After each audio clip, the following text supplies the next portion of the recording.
right, all right, all right. Good evening, good evening. Happy Thursday. Happy Thursday. Welcome back to The Real Precious. Thank you guys for being here. I really appreciate you. Definitely make sure you hit that like button as you come in. Hit that like button as you come in. It lets the algorithm know that we are live, and those who would like to join the conversation can do so. If you just want to be a spectator and watch from the comments, that's fine as well. If you like to participate in the comments is like its own culture. So you don't have to be on the show. You don't have to show your face. You don't have to be live. But if you have a thought, a comment, definitely put it in the comments. However, I will be dropping the link as I always do after the first comment. So if you'd like to join, I will pin the link to the show to the top of the comments, and you're more than welcome to join. The only rule is don't be disrespectful or you will get kicked out. Okay. Thank you guys for joining me. As you can see, I don't have my regular background. I'm traveling for work, but I also wanted to get a show in. And you know, I love doing this. I love being here with you guys. I love getting you guys' perspective. I love that you're able to, you know, have a flexible schedule for little old me. You know, I really appreciate it, you know, because But I'm just a girl. I'm just a girl. I'm just a girl. So I appreciate you guys. Thank you, thank you, thank you. But let's see how our panel is doing tonight before we start. How you guys doing? Yeah, I'm good. I'm good today. Worked already. Home, chilling now. On here with y'all, about to have a good time. You know what I'm saying? Coach Berg, light skin, gonna piss me off tonight. All All head right. light skin. All head light skin. Nah, man. Y'all know it's all love. We just here to have a good time, man. So yeah. How's everybody else? I'm cool. Everything's good. Can't complain. Yeah, Another day, another day. doing good. How you doing? How you doing, Miss Precious? I'm doing good. I'm doing good. You know, another day, another YouTube live. You know, another day, another YouTube live. Thank you guys so much for being here again. We do have some folks in the comments. Frank was telling y'all hit that like button. Okay, hit the like button on the way in, and make sure you like and subscribe. Definitely like and subscribe. We go live every Wednesday or Thursday. My schedule has just been a little shaky, but if you guys can hit that subscribe button and hit the bell so you're notified when we go live. I try to send it out to all my Instagram followers and things of that nature. But if you don't follow me on Instagram, then you won't get that alert. So definitely hit the bell notification and hit all. When you hit all, you'll see everything that happens on the channel. Fish in the fit. Let's go. Let's go. Let's go. Let's go. Darnell, thank you so much for being here. Good evening to you as well. J Dub, good evening to all. Back together again. Yes. Catalia, thank you so much for being here. Hi, love. How you doing? She's showing some love to all y'all on the panel. Drop an emoji in the chat for us. Yeah, do that. Do that. Do that. Okay. We got Coach Ferg also saying, welcome all who joined the Real Precious show. It's going to be a good one tonight. Sarika, I see you in the building. Real Precious, I'm here. How are you? I'm doing well. I can't complain at all. Frank, you got some love in the chat. Love the shirt. Love the shirt. You know, Bob Marley is a legend, child. Hit that like button on the way in. Thank you, thank you, thank you. Thank you, thank you, thank you. All right, what else we got here? Yes, the likes are free, so definitely hit the like button. Tell your friend to join, friend of a friend, tell them to join. If you're not following me on IG, you can see underneath that my IG name is posted underneath, so definitely subscribe to that as well. I post a lot of content on that page. Sometimes we don't go over those videos on this show. It's just, you know, to get the comments going, get some conversation going. Sometimes it gives me ideas. For those who are in content, the comments should create your content. That's one of the things I've learned. So I do post a lot of videos just to see where people's heads are, see if we can get some content out of it, all that good stuff. All right. So tonight's going to be a short show. It is going to be a short show. Okay. We'll try and keep it short. We'll see where we go. But I have 3 videos that I want to show. Tonight, we're going to go get into some issues that happen in relationships. You know, we get content and we'll have people going back and forth or critique what's going on, things of that nature. Two of the videos are literally two men just speaking about their experience. And then the last video is I'm not sure if they're a husband and wife. I'm not sure if they're, I'm not sure what's going on, but we're going to talk about what's going on between them two. But the first two videos are literally issues that go on in relationships that I don't think are talked about enough. I don't think that people have these conversations for fear of, rattling the fence and, not getting off on a bad foot, or they just don't want to kind of shake what's going on in their relationship. So they kind of keep it hidden. They don't talk about these things, but we're going to talk about them tonight and get into it. So thank you guys for sharing the live to your channels as well, so your audience can also tune in. So we're going to get into the first video. And then, like I said, I am going to drop the link. So if you'd like to join, definitely do so. All right, we're going to get into the first video. Won't be in a good mood. The part I'm struggling with is... Okay, I was going to say, I don't know why these videos not showing. All right, here we go. The connection here is a little iffy in this hotel, child, and went down to the front desk. I'm like, I needed to work tonight, all right, of all nights. So bear with me. If we lose connection, you guys will probably still be on the live, but if I disappear, I'll definitely try my best to just hop back in. Precious, it's been doing like that out on other channels too. For Really? a few days. Yeah, for a few days it's been Well, glitchy. The reception is this. Okay, so maybe it is a StreamYard thing or a YouTube It could thing. be. It did say that they're having I think connection. it's the StreamYard thing. Yeah, I glitched on my thing last week too. Yeah, everybody been glitchy for about a few days. All right, well, we're gonna get to it. Thank you. My house is noisy sometimes, and I'm not going to be in a good mood. The part I'm struggling with is allowing myself to be okay with that. So instead of just holding it in or thinking, oh, I shouldn't feel this way, and making myself feel guilty, I just announced, hey, baby, I'm in a bad mood today, to my wife. This ain't got nothing to do with you, though. I'm not in a good mood today. The kids, hey, you know what? Listen, it's not even you right now. You're not helping, but it's not you right now. Daddy's just in a really bad mood. I feel bad when I don't own it, and the people around me feel the brunt of that. So I've been really trying hard lately to be honest with myself about the way that I feel about stuff. If something gets on my nerves, I don't have to react to it, but I do have to acknowledge that feeling. Just to let anybody in here who is struggling with that know there is a solution out of that thinking. And it requires you to be very honest with yourself. All right. So he hit on a lot of parts. I do have a question though. Do people struggle with telling their significant other where they are emotionally? Like he said, it might be loud in the house and he might be going through some things, but it has nothing to do with his wife. It has nothing to do with the kids. And he is finding it, I guess, easier at this point to really be real with himself and say, you know what?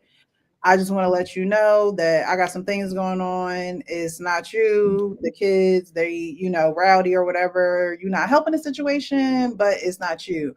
Do you think that people struggle with telling their significant other where they are emotionally? I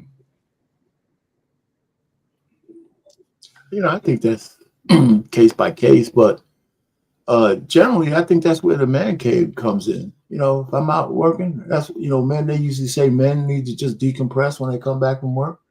I think that's what I think he's just verbalizing that.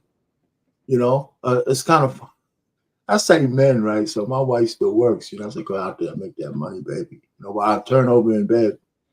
So every time when she comes home, right, a couple times, she got a little frown. I said, what you frowning for? She's just give me a minute. I said, oh, so the roles are reversed. You said, leave me alone. Let me calm down for a couple of minutes before you get all on me. I start laughing and shit. But I mean, every so often, if you're out there working, sometimes you just need to decompress. Yeah, and I think he was verbalizing that. But I mean, it could have been deeper for him. But I generally think that's where men have that little decompression they need to do. But you got to tell your wife that's the kind of guy you are. Right. If you don't tell her that, she's not going to know. So she might be on you with her 10,000 words she's trying to get out, and you just got in the house. So so you have to verbalize that at least once or twice. So I didn't see anything wrong with that. That's just good relationship shit. Okay. Yeah, for sure. I do too. I think I think it's prevalent for both people, to be honest. You know what I'm saying? Like our pain, you just said is, his wife work. So like when she come home, like she might need a second. You know what I'm saying? The same as when, a man come home. Like I come home, like, you know what I'm saying? Maybe I need 10 minutes. Like the first 10 minutes, I'm just, able to kind of unwind, relax, you know what I'm saying? And I know that some people, some women, some men, they going as soon as you come in the door, babe, we're dinner. Like we're dinner. Like damn, like I just got home. Give me a second to take a breath, or Go to the hey, bathroom. Shit. yeah, like same thing. Like you were supposed to. Like yeah, you were supposed to fold the clothes last night when I like just give me a minute, like I got it, just give me a second, you know what I'm saying? And sometimes you really need that, that moment, that time, those just those minutes to decompress and get work off you, so you can actually be you, and you can actually be cool. Sometimes it's just one of those days, man. We all have them. And so, right. And so we all have them. So you got to be able to be honest with that other person. Yeah. And if you honest with that other person and you tell them, babe, hey, yo, check it. Like, I need, just a little bit of time to decompress, and then I'm good for whatever else. You know what I'm saying? And they like, well, you were supposed to do it, and you gotta do it. You gonna do like, then it's like, well, damn, now if I blow up, I'm in the wrong. You know what I mean? And so, yeah, I think you should be able to just, be open and honest and tell them that you need a moment. I don't even know how to answer this question, right? Because I think about when I was dating, so I came home to myself a lot because, so I could take my time, get out. First thing I like to do when I come in the house is get out of those clothes, take my shoes off, get out of those clothes, and, a lot of people I got to go relieve myself, and they give me that little 20, 30 minutes, depends on what I'm reading on ESPN, just relaxing. But, being married, got young kids, man, I used to think like just coming in and the kid like to see me shit. Because I don't know, man, I just didn't take work home. I didn't take work home, man. I didn't take other people home. Now, somebody said something stupid to me on the streets, I come home and be like, man, you know what somebody said?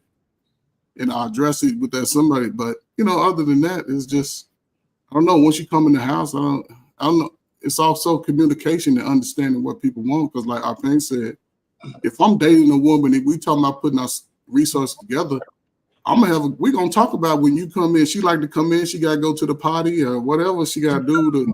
I'm going to give everybody that space, but we're going to have to meet in the middle somewhere real soon. I mean, communication, because after you've been together, you learn that person, but somebody come to me, I just never people do it. It's them. I just like to come and say, oh, I had a bad day. Okay, what's the bad day? Somebody at work. See, somebody at work ain't gonna fuck with my head like that. Because I ain't thinking about social shit and who won the game. Yeah, your team is the best team. Cool. Y'all won. Your girlfriend doing this or whatever. Yeah, cool. That shit. But I didn't get caught up in that. I was just focused on the job. And then when I went home, shit, some days, man, I'm excited to walk in that door. It was just then. And now, like our pain, I'm retired. My wife, she has to leave the house 4 days a week. So she do it. She come home excited and jippery, and I'm still asleep.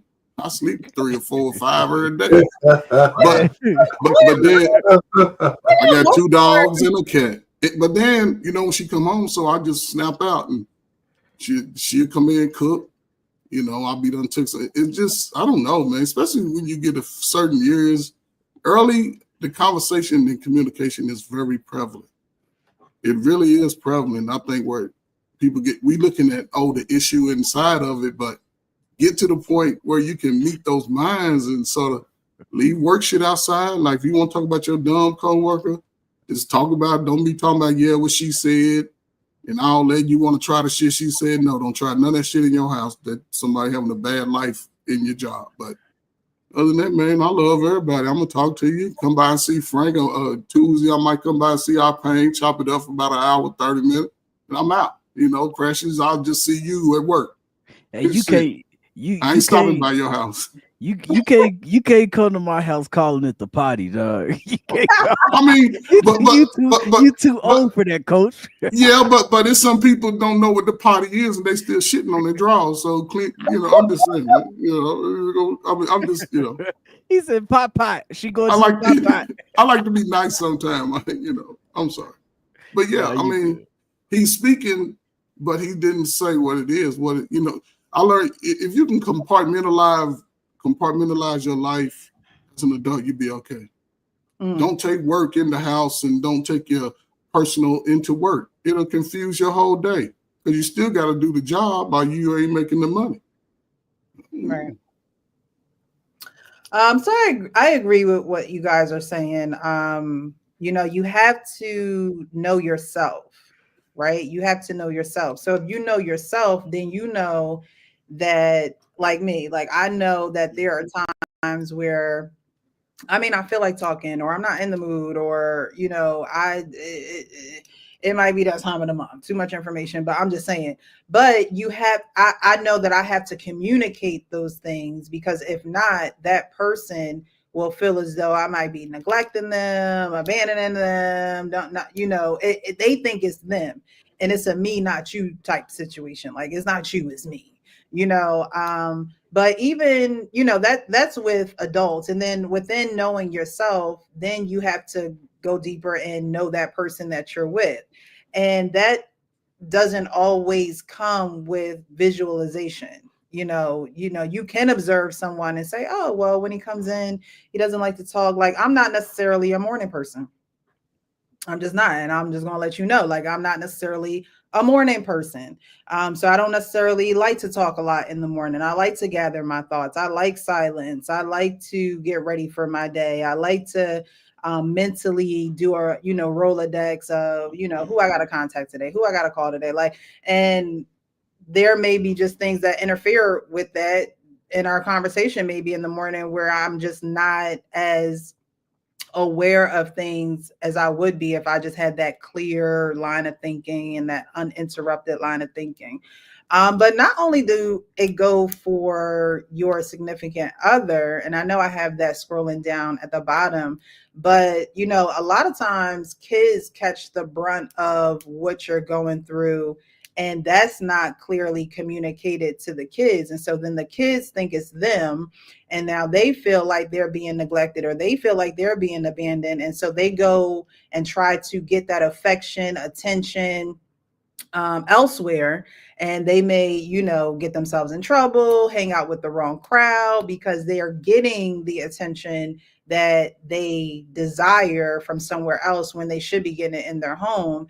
And a lot of times parents don't realize how that affects children, because they don't have those conversations with kids. Remember back in the day where it's like, a kid should stay in a kid's place. Well, if a kid is verbalizing honestly to you what's going on, it is your job as a responsible parent to take self-inventory. You should be able to say, okay, I know I had a bad day. I know I snapped on them, and I know I need to apologize. A lot of parents don't know how to apologize to their children. And a lot of things, and a lot of turmoil and trauma and things that kids go through, a lot of times is not their fault. Most times it's not their fault. So I definitely agree with what you guys are saying, but we need to realize that it's not just a significant other type of thing. It's the whole family. You know what I mean? Shoot, talk to the dog and cat. They might get on your nerves too. And some people abuse their animals. You know what I mean? Like they take it out on the animals. Like, no, just, have your space, your healthy space away from human and animals, so you're not going down a path of destruction, whether it be verbally or physically, because those things can definitely affect you on top of the stress or whatever else you may already be going through. So we have to definitely, take accountability for those things, but definitely communicate about them. A lot of people, there's a lot of people that are people pleasers, right? So you'll be going through something, and I think men and women do this, but you know, you're a people pleaser. So you don't want to tell that person that, you know, something is wrong. You don't want to tell that person that you're going through something because you want to please them. You want them to be in a good mood and you don't want your bad mood to affect them. However, you have to be honest with yourself, because if you're not being honest with yourself, then you're people pleasing and you trying to keep them happy. Only in the long run is going to ruin the relationship. And then you want to look at yourself. There's a lot of, I don't necessarily hear men say this, but I hear women say this a lot. I lost myself in the marriage. Child, how you lose yourself? Where did you send her? You're only in control of yourself. So, you know, it's crazy to me when women say that. And when they say that, all I hear is, I didn't know how to express myself. I didn't know how to communicate properly, because if I knew how to communicate properly, then I wouldn't feel lost. You know, when you put in an address in a GPS, you're putting in a clear address. The GPS is going to get you there, but you have to put in that clear address. And I think a lot of times you're not getting to where you want to go because you're not communicating and expressing those things. And the person that you're with is not a mind reader. Like, they're not going to read your mind and say, oh, well, I think she might be feeling this way, or I think he might be feeling this way. No, whatever you say out of your mouth is what it is. I'm the kind of person that I'm not going to assume. I'm not assuming anything. We adults. You have to talk to me like an adult. I'm not going to assume that you had a hard day. I'm not going to assume that somebody got on your nerves. I'm not going to assume that you stressed about the bills. I'm not going to assume any of that. You have to talk to me like an adult. I'm not your parent. Parents usually, you know, do that assuming and trying to anticipate the feelings of their children. No, when you are in a relationship, you should be able to communicate clearly what is on your mind and what you're going through. El Chapo IRL in real life says, I sit in my car because the moment I get in the house, it's go. So a lot of men do that. A lot of women do that. But I hear more men doing that than women doing that. A woman might sit in the car just because she's tired, not because it's on go. But again, she may have responsibilities when she get in the house. And so it's like, all right, let me just take a second. Let me just take a breather. And while you're in that car, don't just sit there, you know, definitely take inventory of your thoughts.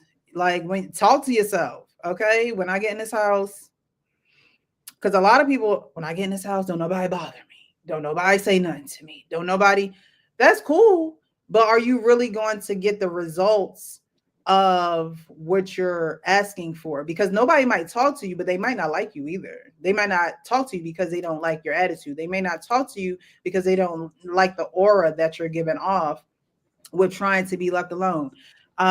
There's just a way to communicate those things. And those are things that should be discussed in the dating phase, because just because you get married don't mean it's just going to change just like that. Like, oh, we married now, so I know that, you know, when I come in the house, I ain't going to talk to them. No. In the dating phase, you like I said, I'm not a morning person. I'm just not. So, you know, those are things I'm going to communicate, because if you know, in the morning time, you're, you know, go lucky and you think that I'm down or depressed. It's like, no, I'm trying to wake up. I'm trying to think about my day. I'm trying to get it all together in my head. But I have to communicate that, because if I don't, then you might look at me like, what's wrong with her? What did I do? What did I say? And it's none of that. Well, Precious, again, if you're in tune with your mate or, you know, your husband, spouse, you know, I'll say after 35, don't have no more girlfriends or boyfriends. That's high school. But if you're with the person that you're right, and that's where the communication comes in. You know, it's not a one-time communication conversation. You know what I'm saying? It's like, hey, how you feeling? I ain't feeling okay. And I like to ask, you know, is it something medical? If it ain't nothing medical and it's just in the mind, then I just walk away from it. Because if it ain't medical, then it don't need no special attention. Right.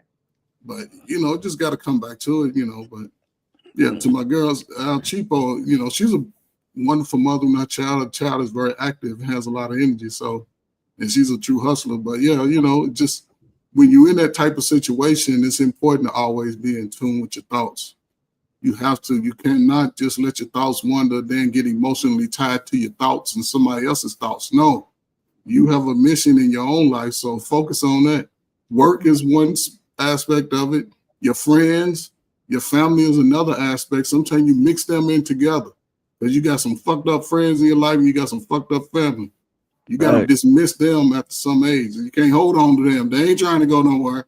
Facts. You got to go. But I may just be talking too much, but ain't this supposed to be, according to legend I painted, this is the smartest generation of all time. And we struggling with the most simplest things as far as relationships.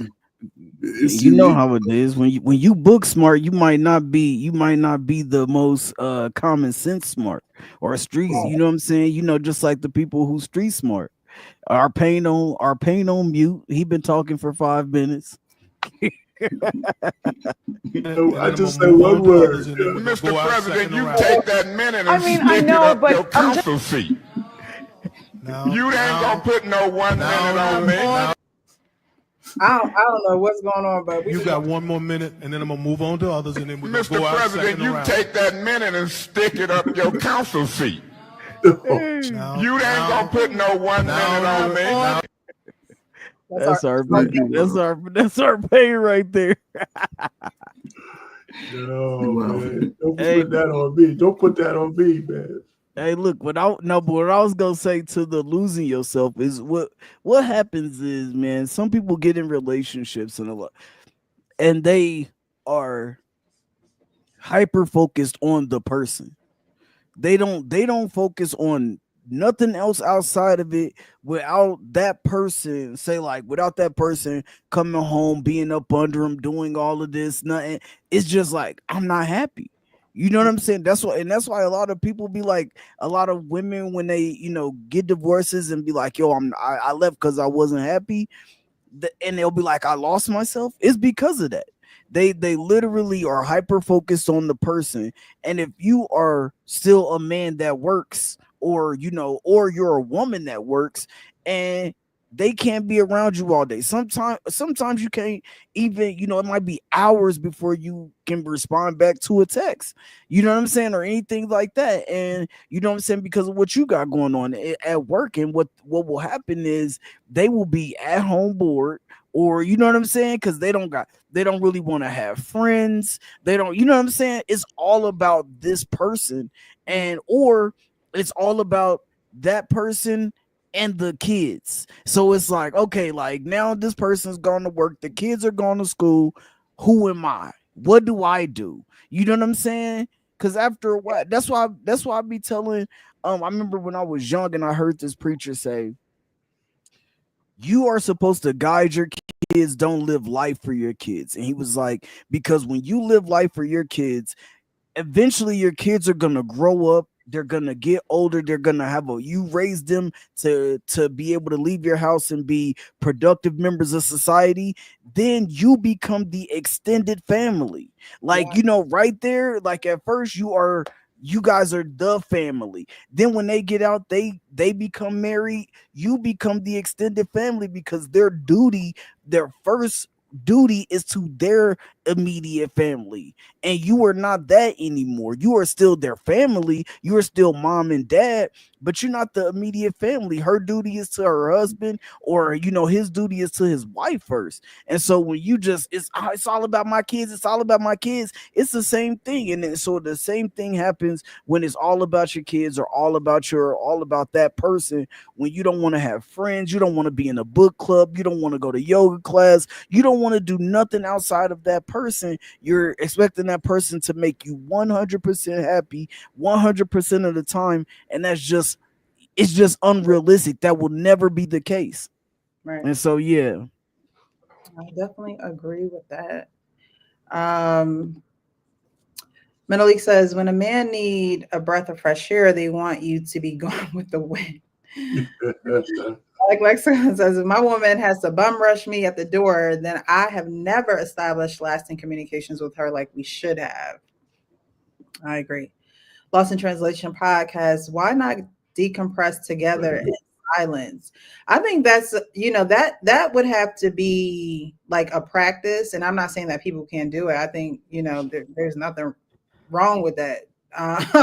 But there are people who aren't true and real to themselves, right? Y'all know I always end every show, be real with yourself so you can be real with others. There are people who are not real with themselves and actually come to the reality that, we don't have to be talking. I don't know if, these people never had a voice when they were younger, if they were criticized for their voice when they were younger. But what true love is actually telling somebody the truth. That's love. When you tell somebody the truth, right? And so if you can't be truthful and honest, then it's not going to work. Your relationship is going to fail. It's going to fail sooner or later. It may not happen when you think it's going to happen, but if you can't be honest with yourself and then honest with your significant other, the relationship doesn't have a strong foundation and it's going to fail. So decompressing together in silence, that could look like y'all both in the kitchen, maybe getting dinner together ready, but you're just not saying nothing. But when you're a sensitive person and you can't sit with your thoughts or you can't sit with your feelings, I tell women, well, one thing that my parents used to always say to me is just be still. Be still. When you practice being still, then you're okay with the silence. You're okay sitting in your feelings. You're okay sitting in your thoughts. So many people are just ready to go. They can't just be still. Being still means no movement, no talking, no doing anything. And even if you are doing anything, allow your thoughts to be your thoughts. Think through things and not just, always trying to act through things. And so decompressing together in silence, I don't see nothing wrong with that. I don't see anything wrong with that. But there are, we are a certain age group. The younger age group would think that, hey, something got to be wrong. Something has got to be wrong if they're not talking to me. Because of social media and that instant gratification, it's like, oh, if I don't get a text back, like Frank was saying, if I don't get a text back, if this person doesn't call me when they usually do, I think that is something that young people need to learn early. You ain't always got to be texting them because you teach people how to treat you. You don't always have to be talking to them. You teach people how to treat you. And so if you teach them that y'all going to be in communication all the time, and if you teach them that, when they go to the bathroom and you miss their message and you talk about something, well, I text you, why didn't you text me back? That's teaching someone how to treat you. You have to teach people how to treat you. And the best way to do that sometimes is not talking. It is, your actions. But within those actions, you should communicate those actions as well. That's the healthy balance. You can't just do, you do have to say as well.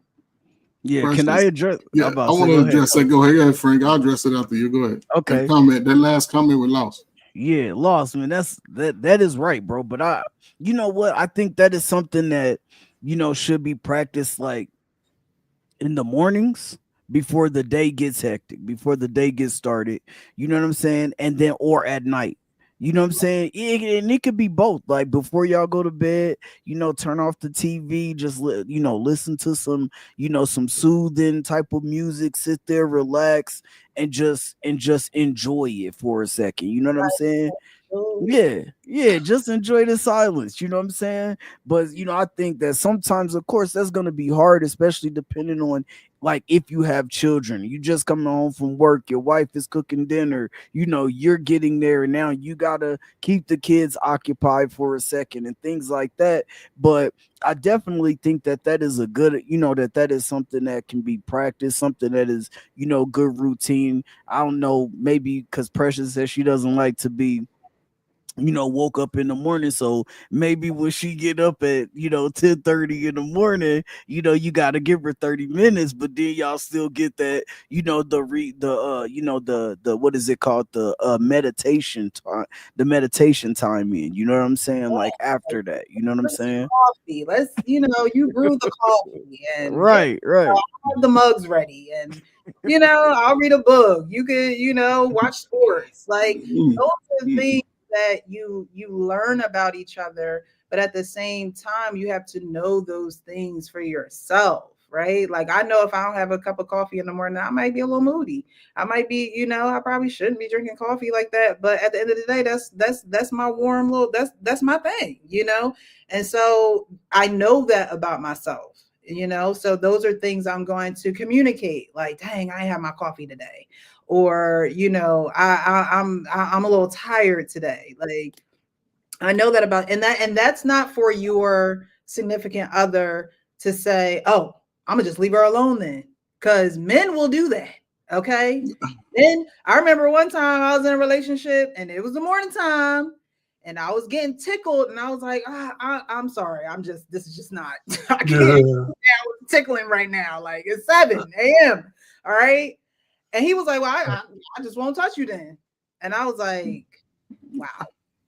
Well, okay, Precious. So with that, okay, I'm gonna focus on the comment first, but with the comment, right? I thought about it on the other end of what Frank was saying. And I was saying, like, man, I'm gonna try that with my wife. I'm gonna see how that. I'm gonna explain this. Sort of have this silence when she comes in tomorrow. I'm gonna explain it to her before she leave work. I said, when you come in, we're gonna try a technique of see if we can come together even closer. We just gonna not talk to each other, but we're gonna be in the same space. See, we're not gonna be separated. I'm gonna put us in the same space, maybe put our backs together or something, and just I'm gonna try it, man, because it's interesting. But even in that time, again, the discussions need to be had, because I think in your relationship, you want to evolve, and as you get older, you want to sort of enjoy being in the same space. If y'all going to think y'all gonna be in a marriage, y'all gonna be in the same space and ain't nobody talking, that's a fool's move. Everything about that go fail. So you got to have the communication. You're not the same person you're gonna be at 35 and 40. You're not gonna be that same person, especially at 50. So if you do find somebody that's lucky enough to marry my ugly ass self, I would at least want to be able to be in the same room with her and travel with her and talk to her and laugh at her. Me and my wife is 12 years in, man, we still throwing jokes on each other. You'd be like, is she talking? Man, I'd sit over and have my stomach be hurting, be laughing so hard. And vice versa. I mean, I don't know, man. Everything ain't gonna be perfect, but communication, I think, is prevalent. And it's even in silence. But you have to have those conversations, and your mate should respect you as they learn you and allow you that. But when y'all come together, it makes such a better time. Yeah, I know. It's funny, man. My wife is perfectly happy not talking to me. She's perfectly fine not talking to me. She's perfectly fine, man. I say the goddamn thing to her husband, man. So she not gonna lose herself, basically, is what you saying. I'm being full of myself. Okay. But see, especially she's where you talk about women should be. And women younger can't. It's hard for them to focus on that space because they got too many mind tunnels going all over the place. They trying to do too much at one time. And instead of saying, I need some help, but the greatest help with a woman with children is the father. Mm-hmm. Even if he's a shitty man to her, sometimes you got to allow that process to unfold for itself, because now you're making determinations for the child. Right. And now we're seeing a lot of these kids, the exposure of a lot of these bad homes where the kids are affected. And, it's fellas, talk to yourself out loud, man. Because it seems difficult, but you're going to develop. You're going to get older. So just try not to do the same dumb shit you did in your 20s and your 30s, and in your 30s and your 40s. It just goes on. Just be better version. Yeah. So. We were talking the other day, me and a couple of coworkers, Actually, this was yesterday.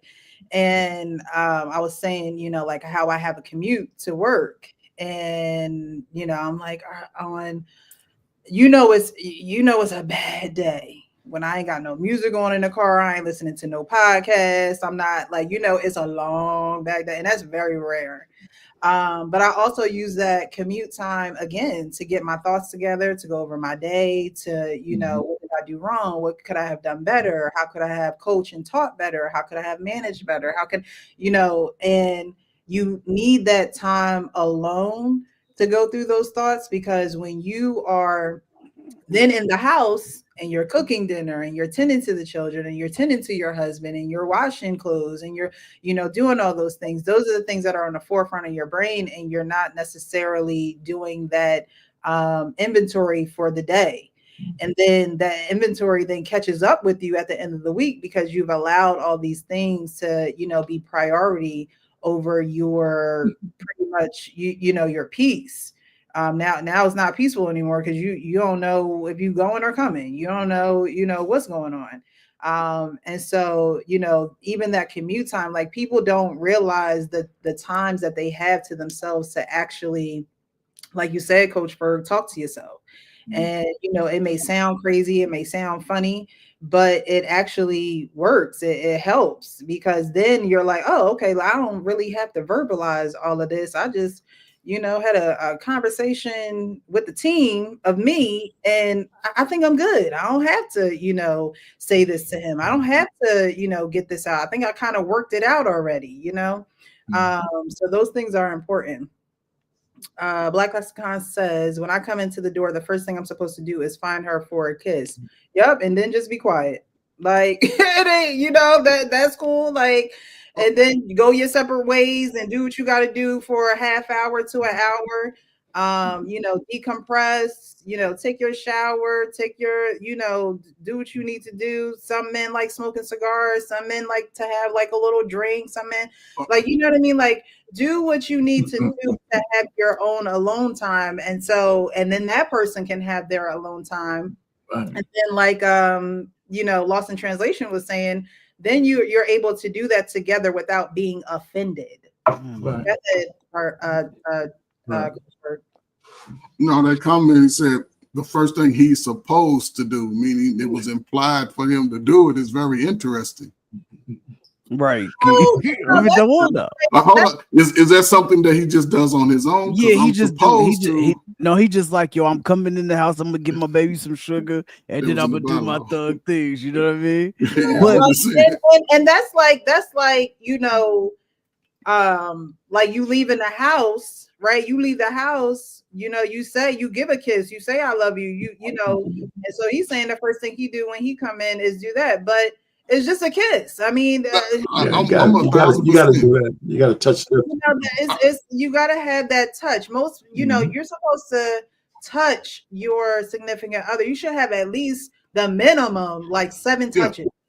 Right, 7 touches, because that energy, even if it's just a kiss, you're supposed to kiss, even if it's just a smooch on the lips, no tongue.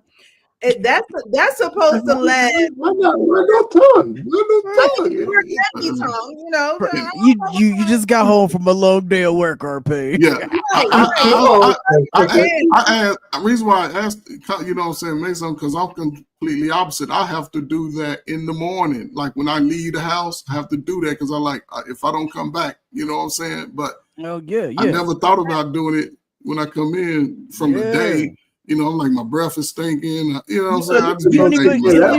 It don't even gotta be a kiss.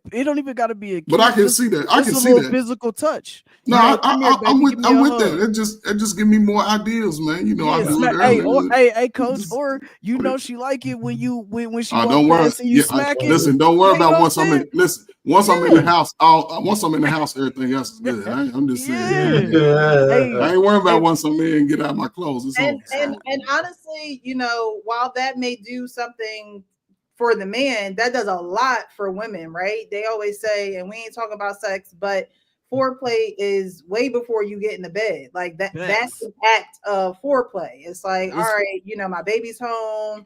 It's a feeling of appreciation, like he's home safe, ain't nothing happened to him.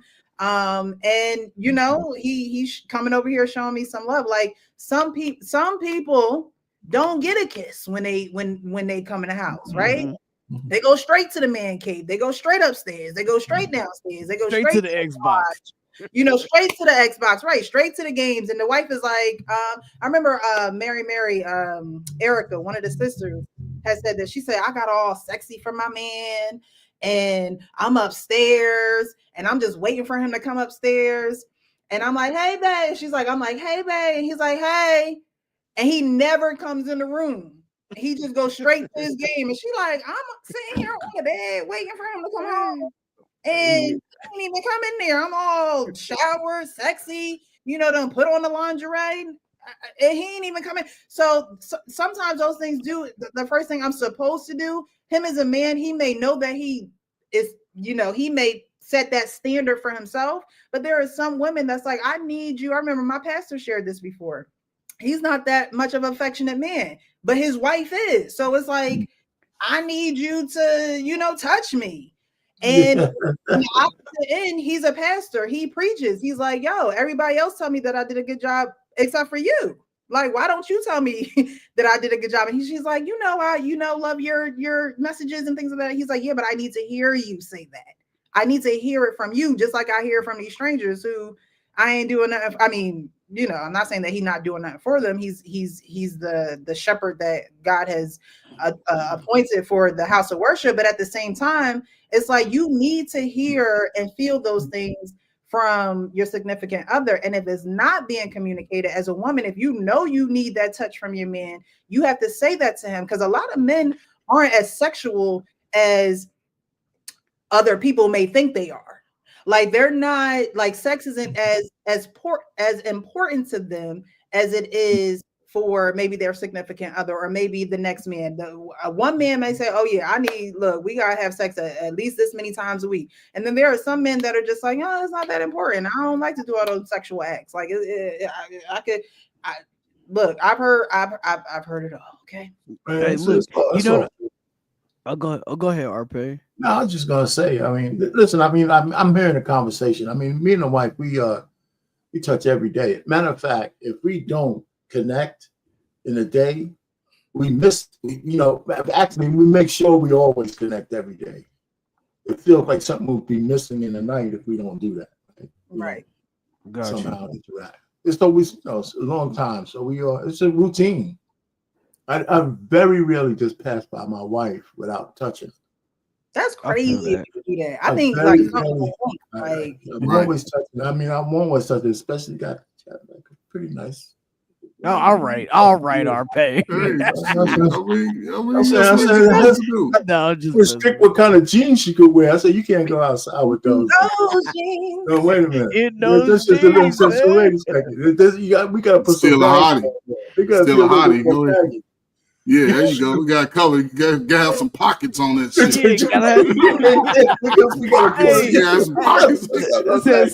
Said the shirt got to come down enough. At least, you know what I'm saying? What's you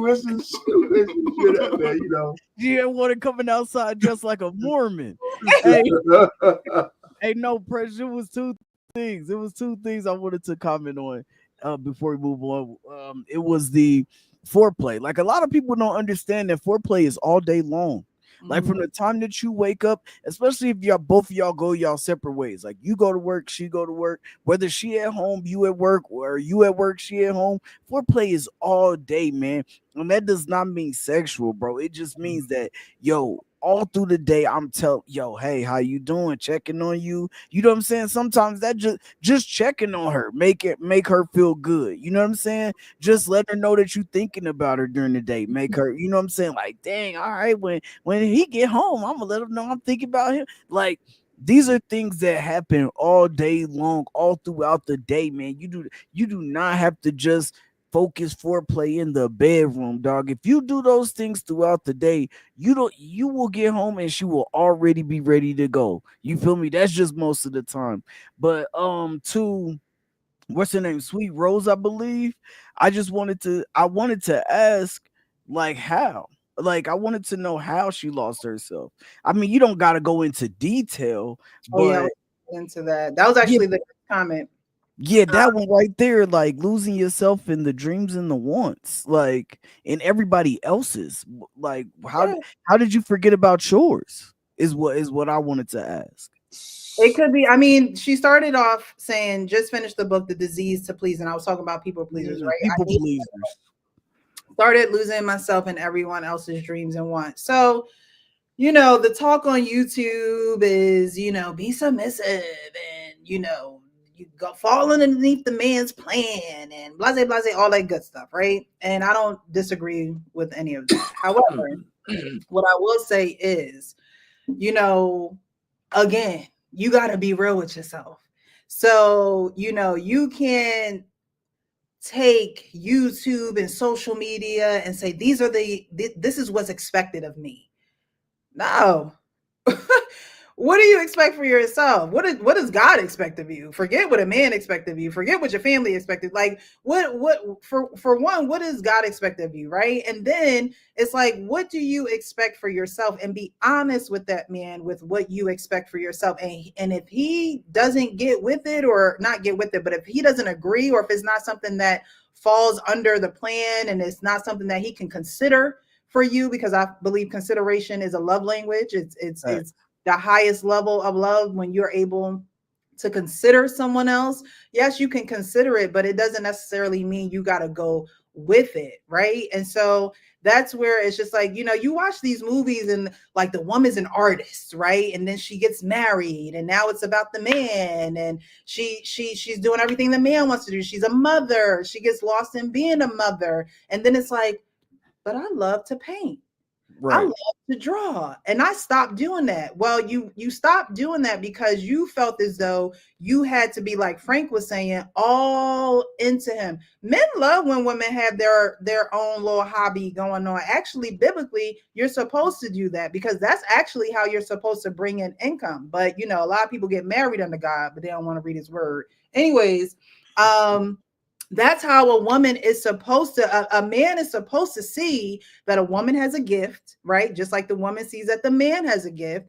And while the woman helps the man cultivate his gift, a man is supposed to do that for a woman too. Because if a woman has a gift, then a man should create an environment for her to be able to flourish in that gift. And that gift is supposed to bring in resources for the home. Women aren't necessarily supposed to be out here working these 9-to-5s and being these career women. And, you know, I got this degree and that degree and that degree, 95 degrees. Like, no, you're supposed to have a gift, that a God-given gift that God gave to you. A man is supposed to say, how can I help her grow in that gift? And which will help the house grow in resources, money, you know, and mind you, everybody got grinded out. Everybody got to, you know, I'm not saying don't get a 9-to-5 now, child. I'm saying that when you join with someone, just like a woman is supposed to help a man cultivate his vision, a man should do that for a woman too. That doesn't mean she got to be out in the workforce. That doesn't mean she has to, but no, if you like to draw and you like to, and your stuff is good, that man should be encouraging you. Yeah, send it to this art gallery, send it to that person, send it to the, put it in print. Like, those are things that you're supposed to be doing together. But we get the game so messed up thinking that I'm supposed to be all in for him, right? And then you forget about yourself and your God-given gifts. It's not supposed to be, I'm just going to do what he needs me to do. A lot of housewives get lost in themselves that way because it's like, oh, I'm taking care of the kids. I'm making his lunch. I'm washing his drawers. I'm doing da-da-da. But it's like, but then you mad because he out working, doing what he need to do. He busy and he not texting you back. And now you mad. No, girl, you supposed to be working on your gift. You should be able to prioritize everything. Mm-hmm. That's why you got to be careful what you ask for too. Right. You know what I'm saying? And you got to know, like, that's why when every woman is out here, you know, and that's not every, but you know, when 95% of women are out here asking for the same, oh, he got to make $250K. Listen, that man is going to tell you to sit down somewhere. Like, you got to understand that. And if he tell you most of the time, the dudes that are making the money that some of these women be asking for on these dating shows, on these on you know, whether it's Kendrick G singles, Pop the Balloon, whatever it is, Kevin Samuels, you know, when he was alive, rest in peace. Like the money that they were asking for, you got to understand. Oh, he got to make $500K a year. Okay, well, just know that your shit comes last. Because that man is going to be busy. He's going to be out there making money for the family. You don't got to do nothing. So all he going to require of you is to be quiet, sit down somewhere. No, your hobby is not going to be like to the forefront. That don't mean that he should not or could not take your, you know, what you value into consideration. That's not what it means. It just means that you don't have to worry about nothing. So he's not worried about what you're worried about. Like at the end of the day, and you also got to be what Precious will say. You got to be real with yourself. You can't be 30% submissive, you know, 70% modern, and then say, you know what I'm saying, and then go into a relationship and say, I'm just gonna be 100% submissive. You're going to feel like you lost yourself. Right. Like if you're 70%, like, you know what, I'm into I got to do what my man want, and then this, but you know, I'm going to let him know that this is the 30% that I need. I just need to be able to paint a little bit. I need to be able to draw a little bit. And you know what I'm saying? When I finish it, you know, can you help me get it out there and all that? Support me in that. Boom. Like then y'all got something that work, but you're not going to be 0% submissive. I don't give a hell about no man. I don't need no man. INDEP. Like, and then get with a man and then be like, oh, well, I'm 100% submissive. It's not going to happen and it's not going to work. You're going to feel defeated. You're going to feel like you lost yourself, and you're going to feel like the marriage isn't worth it.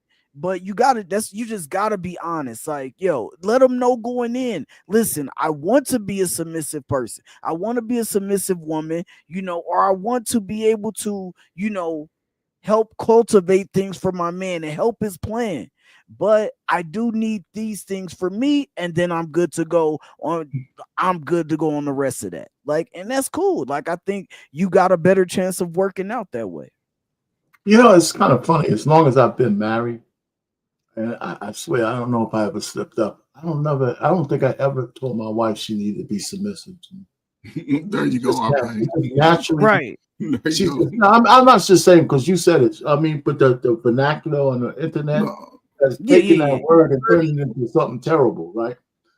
I mean, you know, when somebody's just naturally with you, right? The vows and all that kind of stuff, the submission comes with it. My obligation comes with it. The respect comes with it, and you'll find it. Natural submission, you don't need to say the word. It's just right. And I mean more like traditional. And so I guess, you know, it's the feminists who took that word and turned it into a curse. Facts. You know, because that's not really how it is. And it goes both ways. There's obligations from man to the woman. And y'all talking about art, and my wife is all into that kind of stuff. She joins all these art shows. Yeah, it's cool. Right? So we set up a place, and I had to give up a piece of my man cave. You got an exhibit. Set up a place for her to do her stuff, you know. Okay, that's good shit. You know, so she kick you out. So when she drawing, do she kick you out? No, it's big enough. It's big enough. It's big enough for everybody. Okay. He just don't want to share. Man, share. So, I mean, but it's funny. I mean, it's kind of just the way it is. It's some natural stuff that goes along. That's why I said people complicate relationships more than they need to be. For sure. I really believe that. I mean, it's crazy. I mean, but I'm old, man. What do I know? You know, the earth was flat when I was young. Now it's now you thought you was gonna fall off the end of the earth. Loud, you know. That's it. Yeah. Mentally says deep mediation, should be part of a balanced breakfast. Damn, is that mediation? Did you mean meditation? Shoot, sometimes mediation can be part of it. I said meditation, but it works. It's important, and what you meditate on is important as well. You know, like when I'm driving and things of that nature, There's a time for music, and then there's time for me to get my head straight. There's time for I need someone speaking wisdom into me. I need to be self-reflective. I need to, again, I like to think about things where I could be better. Like that's another thing. A lot of people don't take that time to say, okay, where can I be better?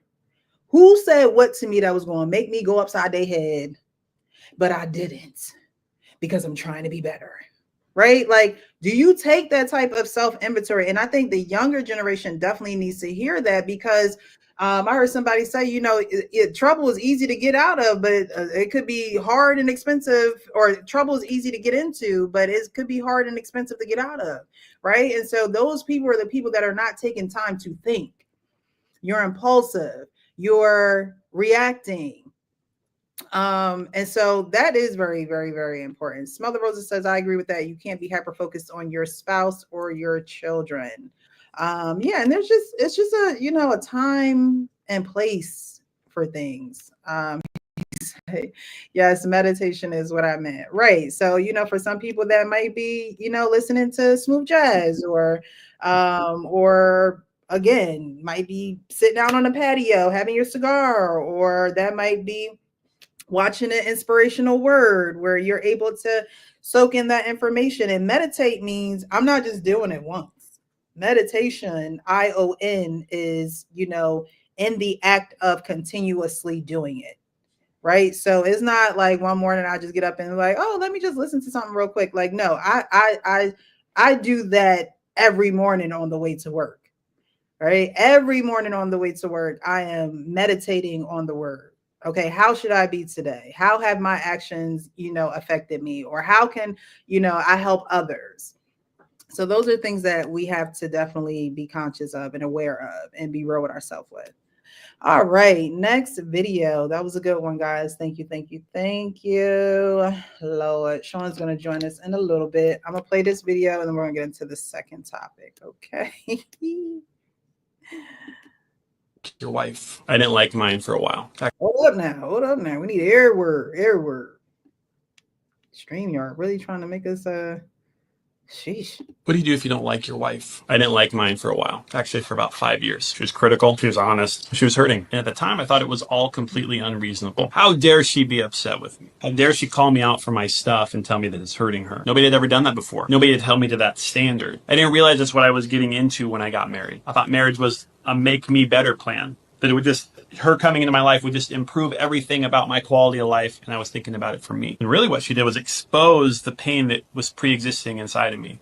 The underdeveloped parts of me, the unhealed parts of me, the immaturities I had, the coping mechanisms. And I projected my pain onto her. I didn't like her. I didn't like that she had done that to me, that she had dismantled my ego, my perception of life and how I showed up in the world. And then when things got so bad where I finally had to see my actions for what they were, I realized I didn't like those things either. So really the way I saw my wife actually wasn't serving me. I thought it was, but it was just holding me at a distance. It was keeping us from connection. When I stopped seeing her as the source of my pain, instead of the one who revealed my pain, then I was finally able to heal. And once you heal, you can start to enjoy your wife again. And then you can actually create a happily ever after life. But you got to face the pain first. Gotta hear our pain on this stuff. Gotta hear our pain. I know our pain ain't gonna understand none of this stuff. Listen, Our pain live in the clouds, child. Yeah, I'm telling you, you know what the thing is, why did she marry him? Why did she marry him? See, to me, if he had all of those, I'm going to use your word, traumas, right? If he had all of that, why would she marry? That goes to say that she took a chance on this dude to see if at some point she could change him to the man that she wanted to be. And that's usually a no-no for women. So she got lucky or blessed, or however you're going to look at it. If he had all that kind of stuff, I can't imagine what kind of turmoil she was going in for 5 years. Trying to build this guy up. That's what I get from what he said. Mm-hmm. Right. So I'm thinking to myself, why does she marry this guy? I mean, he may be hitting the bottom of it or something, but still, I mean, he don't seem like a good choice. But she got lucky. I want to play it one more time. Okay. Usually, y'all know I say this when you're reading or watching. Maybe I got it wrong. Go ahead. and or watching something, you should do it 3 times, especially reading. You should read something 3 times before you try to come to a conclusion about it. So I'm gonna play it again.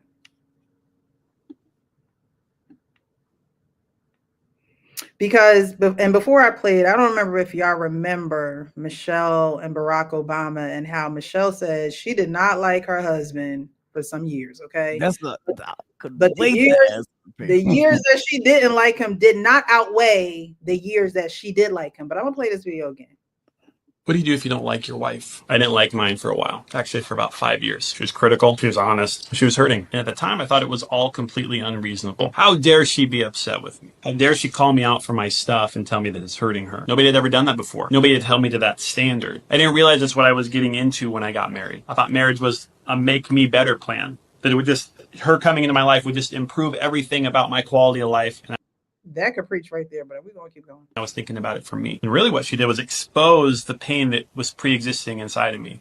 The underdeveloped parts of me, the unhealed parts of me, the immaturities I had, the coping mechanisms. And I projected my pain onto her. I didn't like her. I didn't like that she had done that to me, that she had dismantled my ego, my perception of life and how I showed up in the world. And then when things got so bad where I finally had to see my actions for what they were, I realized I didn't like those things either. So really the way I saw my wife actually wasn't serving me. I thought it was. But it was just holding me at a distance. It was keeping us from connection. When I stopped seeing her as the source of my pain, instead of the one who revealed my pain, then I was finally able to heal. And once you heal, you can start to enjoy your wife again. And then you can actually create a happily ever after life. But you got to face the pain first.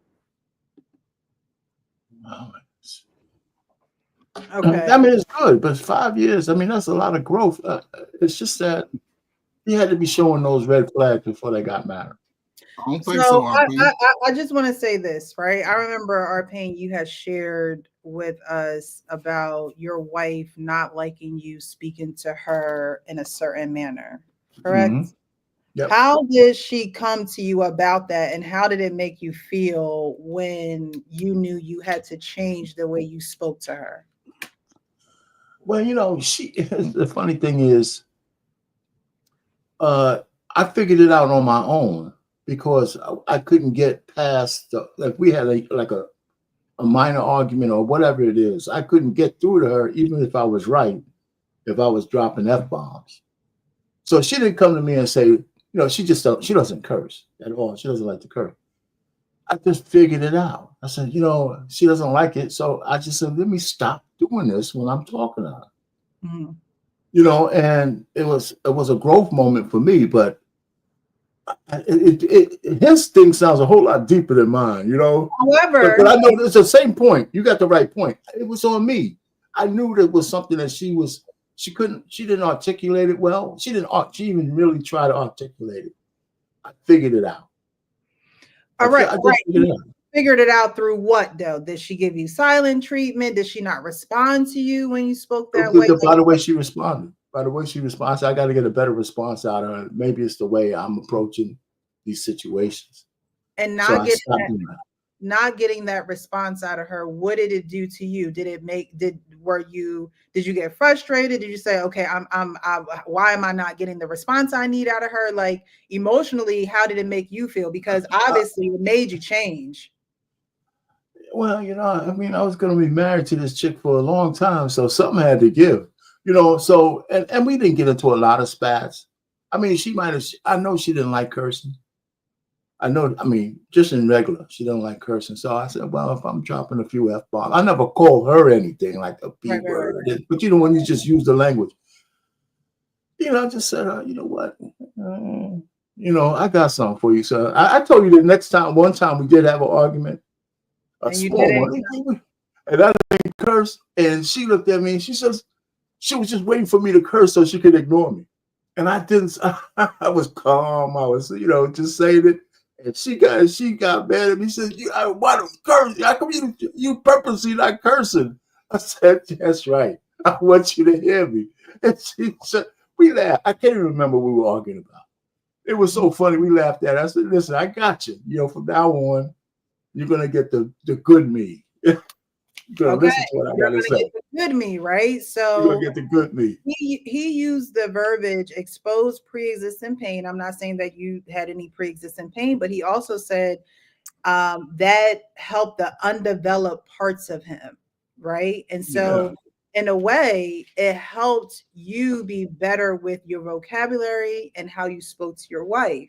So nothing It's nothing like a tragic. good F-bomb, but it's nothing like a good F-bomb, man. Yeah. Right, So, they But you're right. You're right. You're right. But it helped develop the undeveloped parts of you, because it's like, okay, I don't have to necessarily communicate with her like that, and I know that that's not the standard she wants me to communicate with her, nor am I going to get what I want or need from her if I continue to do this with this woman that I said I love under God, for better or for worse. You know, so I just wanted to kind of go into that a little bit to show everyone that it don't take a huge blow up for, you know, there to be change. It can be a self realization, but there are some women that probably would have been more vocal than your wife, saying, you know, I can't take how you talk to me. I'm tired of it. This is the last time you're going to use the F-bomb, blah, blah, blah, blah. So I just kind of wanted to, you know, show those who are watching that these things do happen. I know you're in a great place in your marriage, but there are certain things that happen in your relationship that do turn you into a better person, that does kill the ego. And thank God that you were able to do that for yourself, but you were smart enough to see the signs and say, okay, something's going to have to change, and I know what's going to have to change with me. And I think that's really all he was saying. His wife probably was more verbal with it, but he knew that he had pre-existing pain. He knew that his ego was, you know, on the forefront. He knew those things, and instead of addressing them, he's like, I don't like my wife. And we're gonna get into the third video, but he's like, I don't like her. You know what I mean? And instead of addressing those things and moving on to a better place, some people stay stuck. You know, and they know their actions are damaging the relationship. They know their pre-existing pain is damaging the relationship, the advancement of the relationship, but they will not address it. They will not. Before they go, what do you think about the 5 years, though? I'm not gonna Look, people be married for years. And I know, but I'm saying for him to be in that headspace, though, for that long. For men, it don't seem far stretched for me. To me, it don't, because men will, you know, I'm the man of the house. I'm the head of the household. I pay all the bills. I gave you this lifestyle. I had you, you know, become a stay-at-home mom and da da da da da. I ain't got no problems. I ain't got no issues. I don't have to work on myself. What do you mean?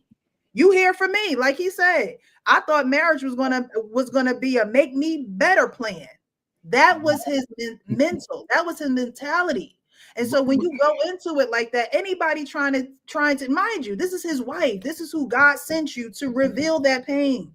This is who God sent you to help you heal that pain. And instead of receiving a gift, you thinking it's a curse. You thinking it's a blockage in your marriage. You think it's something wrong with her, right? That's what Adam said. This woman that you gave me, God, this woman you gave me, and he's not seeing the blessing in it. He's not seeing the gift in it. He wants to stay in his stubborn ways. He wants to stay in his hurt pain. And just because it's not coming out every day, and he's not weeping, and he's not crying, he's not telling her what's going on, it surfaces in other ways. Sure. He wasn't ready. He was heartbroken by somebody else. That's what I got out of it. He met a woman. I don't think he really was honest with her with this issue that he had. I think it developed over the time being in that marriage, because he said, you know, he was playing games basically. I think he had some options, you know, and he was able to work through those options. But I don't think that he was just, because anytime you get married, and then I always wonder about the time within the marriage, because your first couple of years in the marriage, you know, you're moving a certain way. Things are happening real fast. And if you're communicating, but then, you know, he was like, she revealed some immaturities in him. So what do we do when we immature? We run around, we play games. You know what I'm saying? Those are mind games, and people can't read your mind. But I think in there, it's like the difference in the coaches you can see, because she probably didn't do a lot of arguing with him, just address the issue and the sister will argue with you because they don't really understand it either. And then, you know, again, you know, it's just a unique headspace to be in to actually come into that process, making somebody mad. Opposite of what we just talked about, trying to make a wife, a husband sort of happy, giving a little kiss in the morning, making some coffee. Now he come with, I was in a headspace where I was had my trauma, and he was playing games with her, and she ain't like that shit. He lucky because Saprina would have slapped him upside the head and beat him up. Because they ain't gonna play that like that, you know. But then when he grew up, he realized I was wrong. And now he can see the difference in the wife. He thought he was the shit for 4 or 5 years. He probably made good money. Shit, little Becky, they ain't got no gag reflex, so it's all good. Hey. He pull up in this little Ferrari and shit, man. Come on, man. What y'all talking about? Nah, man. I agree. I can agree with what you're saying, Coach, for sure. No, you can't. I can. No, I can. I can. The thing is, I think sometimes it's not even about playing games. Sometimes it's about not noticing the shit you're doing. Like, you know what I'm saying? Like sometimes, you know what I'm saying, or noticing that you really been through some shit that you really haven't addressed yet. You know what I'm saying? And you can go into as many relationships as you want, but until you notice it, until you figure it out, until you like, damn, until you really start losing people, until you start losing people that you didn't want to leave, that you shouldn't have lost, and all of that type of shit like that, it don't really hit you. Because sometimes, like, you know, say one woman she's like, she don't really leave you, right? But she sticks through whatever it is, like whatever y'all go through, right? But at some point in time, say like the one or maybe the two that you really wanted, they vamoosed on your ass. You know what I'm saying? And you gotta and at that point in time, like, you know, you gotta do some self-reflection. You gotta be like, damn, like, okay, what's wrong with me? And it kind of go back to just a part of it, kind of go back to what we were talking about last week on here when we were talking about sometimes that shit started at home. Like, you know, the fact that, like, for me, like, I know, like, for me, I'm sure I was hard to deal with because there was just a bunch of things for me. You know, number one, my family's not affectionate. So like if I get with a woman who's super affectionate, it feels different. It feels foreign. You know what I'm saying? Because I didn't grow up with that. It's not to say I don't need love. It's just that sometimes I'm like, damn, like this is a lot. You know what I'm saying? Because it's like I didn't grow up with this. You know, and then the girls that I dated, they weren't like that either because they came kind of from the same environment as me. So if I do date outside of that, then it's like, this is what I'm getting. And she's showing love her way, and it is her way. You know what I'm saying? But then for me, I'm like, well, I don't need that much. Like, damn, like chill. But you know what I'm saying? But at the same time, I wasn't noticing she needed to be loved that way too, right? And then I come from the athlete side of the, you know, the card where women would you know, throw themselves at me, or right, or and you know, and I wasn't used to having to be like, no, like, you leave me alone, get away from me, like, stop, don't, you know what I'm saying? Like, you know what I'm saying? But I just wasn't used to that, and so it made me lose, you know what I'm saying, at times women that I really wanted, because I wasn't understanding that I gotta let that side of me go. You know what I'm saying? You gotta let the athlete side of you go, or you gotta adjust because she needs to be loved like this. You know, things like that. Like, I just wasn't. But when you get a woman who calling you out on it, you're like, damn, hold up, what you mean? Like, you might not understand. You might not even like it because you're just sitting there and you like, bro, she just calling me out. She nagging me all the time. Like, damn, bro, like, stop. Like, I'm trying to love you. Like, you know what I'm saying? But you're not realizing the shit that you're doing to push her away. And so that's all I'm saying is like, yeah, like, he could have been playing, you know, or doing this thing. But sometimes that shit is just, you know, it could easily just be, yo, It could be from your family, it could be from past relationships, or it could be I'm just not ready to do the right shit and I'm just gonna live my life. You know what I'm saying? And no matter who I hurt, but at the same time, like she said, like at some point in time, like you gotta understand it, you gotta notice it, you gotta grow the fuck up. And once you do, you can enjoy your relationship a lot more. You know what I mean? So yeah. Like I said, telling someone the truth is an act of love. And if you tell someone the truth and they can't accept it or reflect on it, and when I say the truth, it's like, these are the things that I'm seeing, or this is, you're clearly showing me this.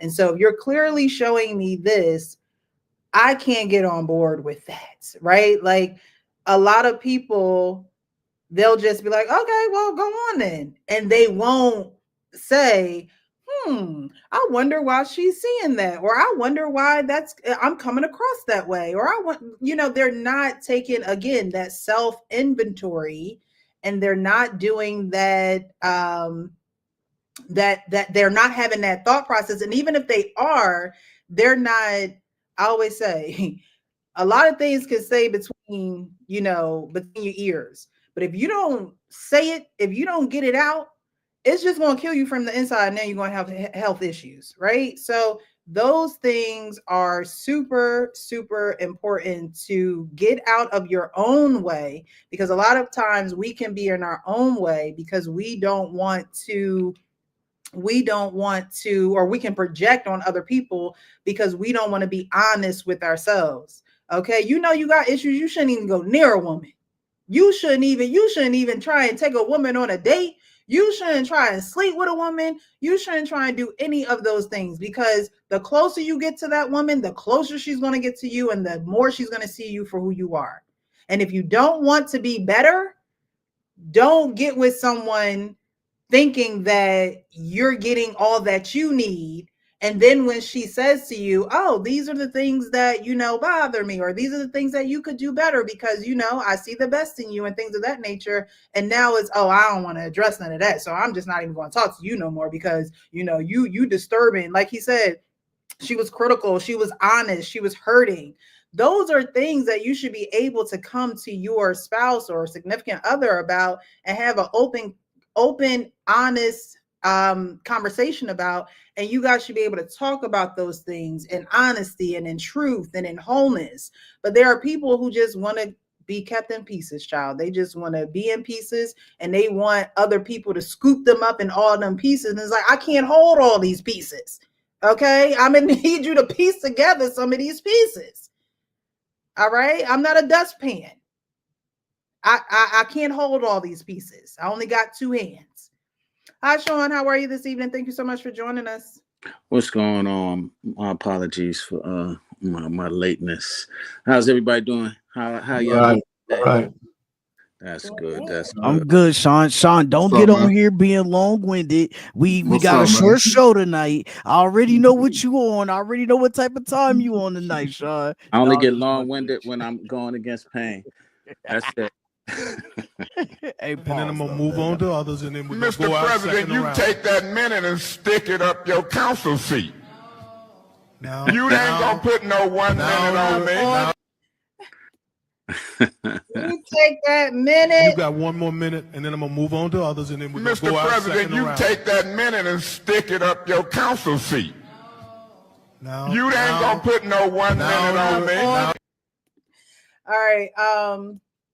So we're gonna move on to or unless anybody else got anything else to say about this video, we're gonna move on to the third one. All righty. Yeah, hit it. Number 3. Thanks again for joining us, Sean. We're going to move on to the next video. Guys, if you're just joining, definitely hit that like button, share the live. This has been a great show so far. We're kind of taking a different route today and going into deeper things that affect relationships that people don't necessarily say out loud, they don't talk about. And so we're having the conversations today, and it is my hope that you take these conversations or you take these reflections and you're able to use them in your own life. So we're going to get on to the next one. Or you'd let me go to Colombia, Costa Rica, or the Dominican. Come on, Shepard. All right. Is there any realm of possibility where you'd let me go to Colombia, Costa Rica, or the Dominican Republic with just me and my friends? Just go. Have you noticed that I don't like care anymore? I actually have noticed that, and it's pissing me off. Why doesn't she care That's why anymore? that's why you're trying to get a rise out of me. Yeah, you don't care at all anymore. I know, it's kind of boring, right? I With the know. fight. I used to like hide my phone. Now she comes over and it's just like girl's ass is clapping on Instagram. And she's like, girl power, love it. That's what she'll say to me. She'll be like, well, you want something to eat, honey? She just doesn't care. So are you having an affair? That's the question. No, I don't want to be bothered. You're at that point of the relationship where you just don't even care at all either way. No. Indifference. Don't care. That's good. But I love you. I love you too. Is there any realm? All right, y'all. So, what do you think of that video before we get into conversation? Got the What was clip?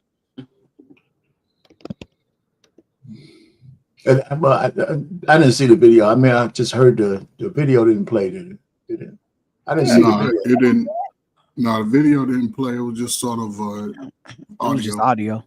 Really? Possibility It was where like- you'd let me go to Colombia, Costa Rica, or the Dominican Republic with just me and my friends? Just go. We got the black dude up there. StreamYard.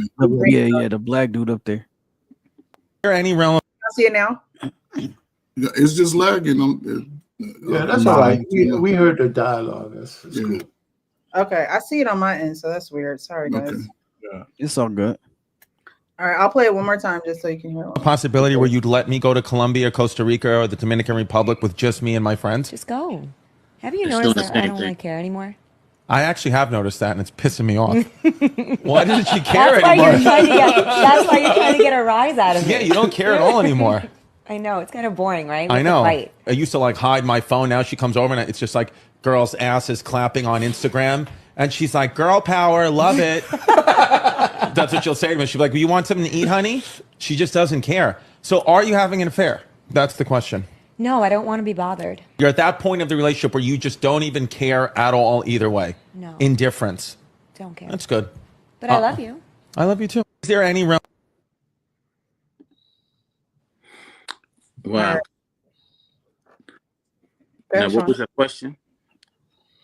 So we're just getting into the video. I'm just trying to get you guys' thoughts on the video before we get into the conversation. Okay. My thoughts directly are that she's at a point of numbness. And a lot of women and or men get to that point for whatever reasons. Would love to.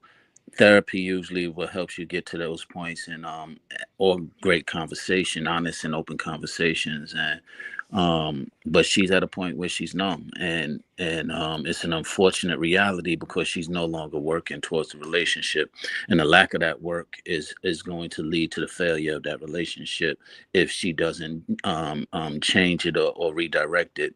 He's pissed off because he's seeing that lack of work for whatever reason, and he's still trying to work on it, and she's basically throwing in the towel. And if you're throwing in a towel, basically you're giving up on a relationship, and I think that's where they are right now. So do you think that he's trying to work on it, or do you think that he's trying to find reasons why she is the way that he is and he's not taking? I mean, he talked about, would you let me go to Costa Rica with my friends? She see booty cheeks clapping on my Instagram, and now is, are you cheating, or are you having an affair? So I guess they are married, because I was like, I don't know what type of relationship they're in. Are you having an affair? So is he trying to work on it, or is he trying to find every reason why it's not working? I feel like he is trying to work on it. He was using that as an example to get to the point of where she is. He was using the trip as an example that if I go, would you allow me? And she's like, yo, I don't really care. This probably isn't the first conversation. And he's basically having a conversation with whoever they're discussing it with is part of the work. Is, like I mentioned, therapy, part of the therapeutic conversation is having somebody there who can kind of lend an outside eye and or ear, because he's probably shown her or told her, yo, you are kind of numb. You're kind of you're not responsive, you're not loving, you're not caring, as she just admitted. And so them having this conversation, she feels that that's okay and that's fine where she is, and that's really destructive to the relationship. I don't know what he's done, but definitely I can see where she is. So I just want to say this before anybody else goes. So men are givers and women are receivers. And so usually when there is that type of interaction, feelings, state of being, when you see what you're receiving, you have to question what you're giving. I just wanted to say that, but who wants to go next? Arpan, you're on mute, love. You're on mute, Arpan. Yeah, well, try not to cough in the thing. Anyway, listen. I mean, it sounds like his relationship is lost. I think a lot of it is his fault because he recognizes his wife is indifferent to him, and that kind of indifference is the most dangerous thing in any kind of relationship. But if you ask me, I mean, he's joking about it. Mm-hmm. And the reason why he asked her, was she banging out somebody else, is because that's one of the telltale signs that you've lost your wife. So not that she was going to admit it, but if she did, it would have been really a good clip. Right. Yeah, somebody's been busting it out, man. But so maybe she's not having an affair, but she's a great candidate. She's a great candidate. You know, and you know, when let's get to the point whether he's working on it. Obviously, he's not working on it. Right. Because he thinks it's funny, and it's not. It's not. So there you go. I think if she was banging, if somebody else was banging her out, your words, you wouldn't know. Softly, killing us softly with his words. Okay.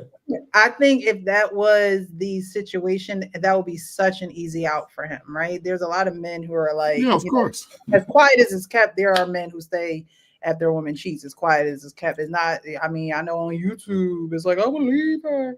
But there are men who are like, yo, you cheat, I'm out, right? That's the easy way out. And this whole live, we've been talking about communication, you know, self-awareness, taking that inventory of yourself. And so, you know, we come to this video, the last video of the evening, of someone who is not doing that. And you see what it has done to his spouse and the person that he's with and he's married to, you know, instead of not having booty cheeks clapping on your Instagram and just being all willy-nilly with it, she's at a point now where she said it. I don't want to be bothered.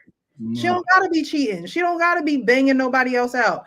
She just don't want to be bothered, because at the end of the day, if her husband can do that to her, most likely anybody can do that to her. The person that's closest to her can get her to this place. It's like, why even try with anybody else? I might as well just stay. And I'm not saying that this is healthy. It's not healthy. I might as well just stay in this relationship indifferent like this than try and get my hopes up and think that somebody else may be, you know, different. You know, Precious, I'm sorry. I didn't want to make that the main point. The real main point is that he let her get into that spot. Mm-hmm. That's the real main thing. Whether she cheated or not is a secondary issue. The first thing is you got to see your woman falling down that abyss. At some point, you know, you got to say, I got to do something if I still care. Mm-hmm. Right? Because you can't just, I mean, these kind of signs, if a woman's married to you or she loves you and stuff, I mean, because this is how women are. You got a good relationship. If it gets that far, there's signs all the way down that abyss. Sure is. He was ignoring all of them. You know, and you know, that's why I started out saying it's his fault that she got to where she's at. Yeah. Because you can't do that. You know, I mean, a lot of guys don't understand that. You know, again, I have my emotional currency that women have to have that thing fulfilled. Yeah. Some guys don't recognize that. So yeah. Okay, I didn't cut you off, but I shouldn't have said about the sexual thing. Yeah. That's a secondary issue. So Precious, I want you to answer this question too, but I'll pay, right? Just say, you know, you're in a frat, I'm in a frat, right? What time, or is there a time in your marriage or age in your marriage where you stop going to trips with your boys every year? Or should if you do it, you can just do it forever? Well, Like every year I we're going to haven't really Vegas. been doing a lot of trips, but when we first got together, all the trips I went on, she came with me because a lot of the brothers I went, we had, they had their wives and girlfriends, and we had fun that way. So then we would go somewhere and hang out. Okay, but the ladies would be all together too. Yeah, but it wasn't just you and the guys going and the ladies staying at home. Yeah, but if I had to go like to Vegas with some of the fellas or something, my cousins or something like that, she probably wouldn't say anything because they're vetted people. Yeah, right? I'm talking about because in these cases where people are doing this, like I just get married and she know I've been going to Vegas with my boys every year, and now 3 or 4 years in, I'm still going to Vegas, and she's not really getting that attention. You know what I'm saying? No, so, you're right. Here's the thing, Coach Frank. I'm gonna say it on this. You know what you're doing in Vegas, right? Of course. Right. So what I'm saying is, if you were going with your boys, and for you, you're actually not getting into trouble, and she could trust you, that's one thing. But if you know you're going to Vegas to bust it out and have a good time, and you keep doing that when you're married, then you're not really being sincere with her. And so at some point, you need to stop that. Because what stays in Vegas doesn't always stay in Vegas. Yeah, for sure. And I don't think he's really done it because he sort of said, if I wanted to go somewhere with my friends, or maybe I was just a part of trying to get to the bigger point of asking her what she's cheating, right. But I wouldn't do it in a situation like this because, like RP said, what if she would have said, yeah, somebody over here on Tuesdays, then he'd been over crying. Right. But Nug would have tore up the whole set. No. The brother would have tore up the whole set. So it's just unfortunate, man. I look at this stuff now. I know I got lucky. And, my wife, she always tell me, you somehow to me, you going back on the streets and date them, man. Hell no, I ain't dating nobody. I ain't gonna do it. That's what I mean. Like that woman could be like, a lot of men will be like, oh, well, who else you having sex with? And it's like, child, I'm tired. Like, I emotionally, I'm drained. What makes you think that I'm trying to deal with somebody else? But again, that's an easy out because it would be easier for him to deal with it if she was having sex with somebody else. Yeah, and if she's just sitting at home, doing nothing, thinking she's cute, then he gonna leave her anyway. He'll get tired of that because a man wants his wife to at least be affectionate if he's working. They don't have to be. He gonna start having. I don't know, but I don't know. I think if a guy, if he's communicating, communication, man, is the biggest thing I found out. Okay, Frank. Because I take some of these topics to my wife after I discuss them. Because I like to know where she's staying. You know what I'm saying? Because I want our stuff to be, for a lifetime. If I get back on the street single, Frank and all the single guys, Sean, y'all gonna be sad. Y'all gonna be like, this old ass dude come over and get him. I ain't getting Stay away from Colorado. I'm staying. Hey, y'all get snow in June. I ain't coming out. Stay away. I'm dead. Y'all, hey, first of all, y'all need to relax, all right? It's normally like one day of snow, and then it's nice outside the rest of the week. Let's relax, all right? Nobody got time for snowsuits and then shorts. We need to pack that stuff in the attic. I'm dead, man. Nah, man, yeah, this is tough. It's a tough situation. Man. When a woman gets to that point in a relationship where if y'all wasn't, because there's women out there who don't care. As far as you look at a booty, she don't give a fuck. She like, she might be like, she got a fat ass. Right? She looking with you. So you know what I'm saying? Or she like, babe, look, and you like, damn, babe, you know what I'm saying? And it ain't even nothing crazy. Like, that's just because we all got eyes. You see the same damn thing I said. You know what I'm saying? I've got my sunglasses on and shit. I got my Coach Fergs on. I'm trying to act like I'm not looking and shit. Like, you know what I'm saying? Because I know that you're going to be mad at me. That's the position that man in right there. He's like, yo, like, dang, okay, she got, you know, I pull up my phone. She got she on Instagram. She twerking. I can't, you know what I'm saying? I got to hurry up. Like, because she gonna be like, well, why you got bitches? You know, why that bitch? I can't help what people post. Like, that was on the For You page. You know what I'm saying? But yeah, it has. She don't even care no more. She don't even show. She could have had, she could have had. She may have not liked that.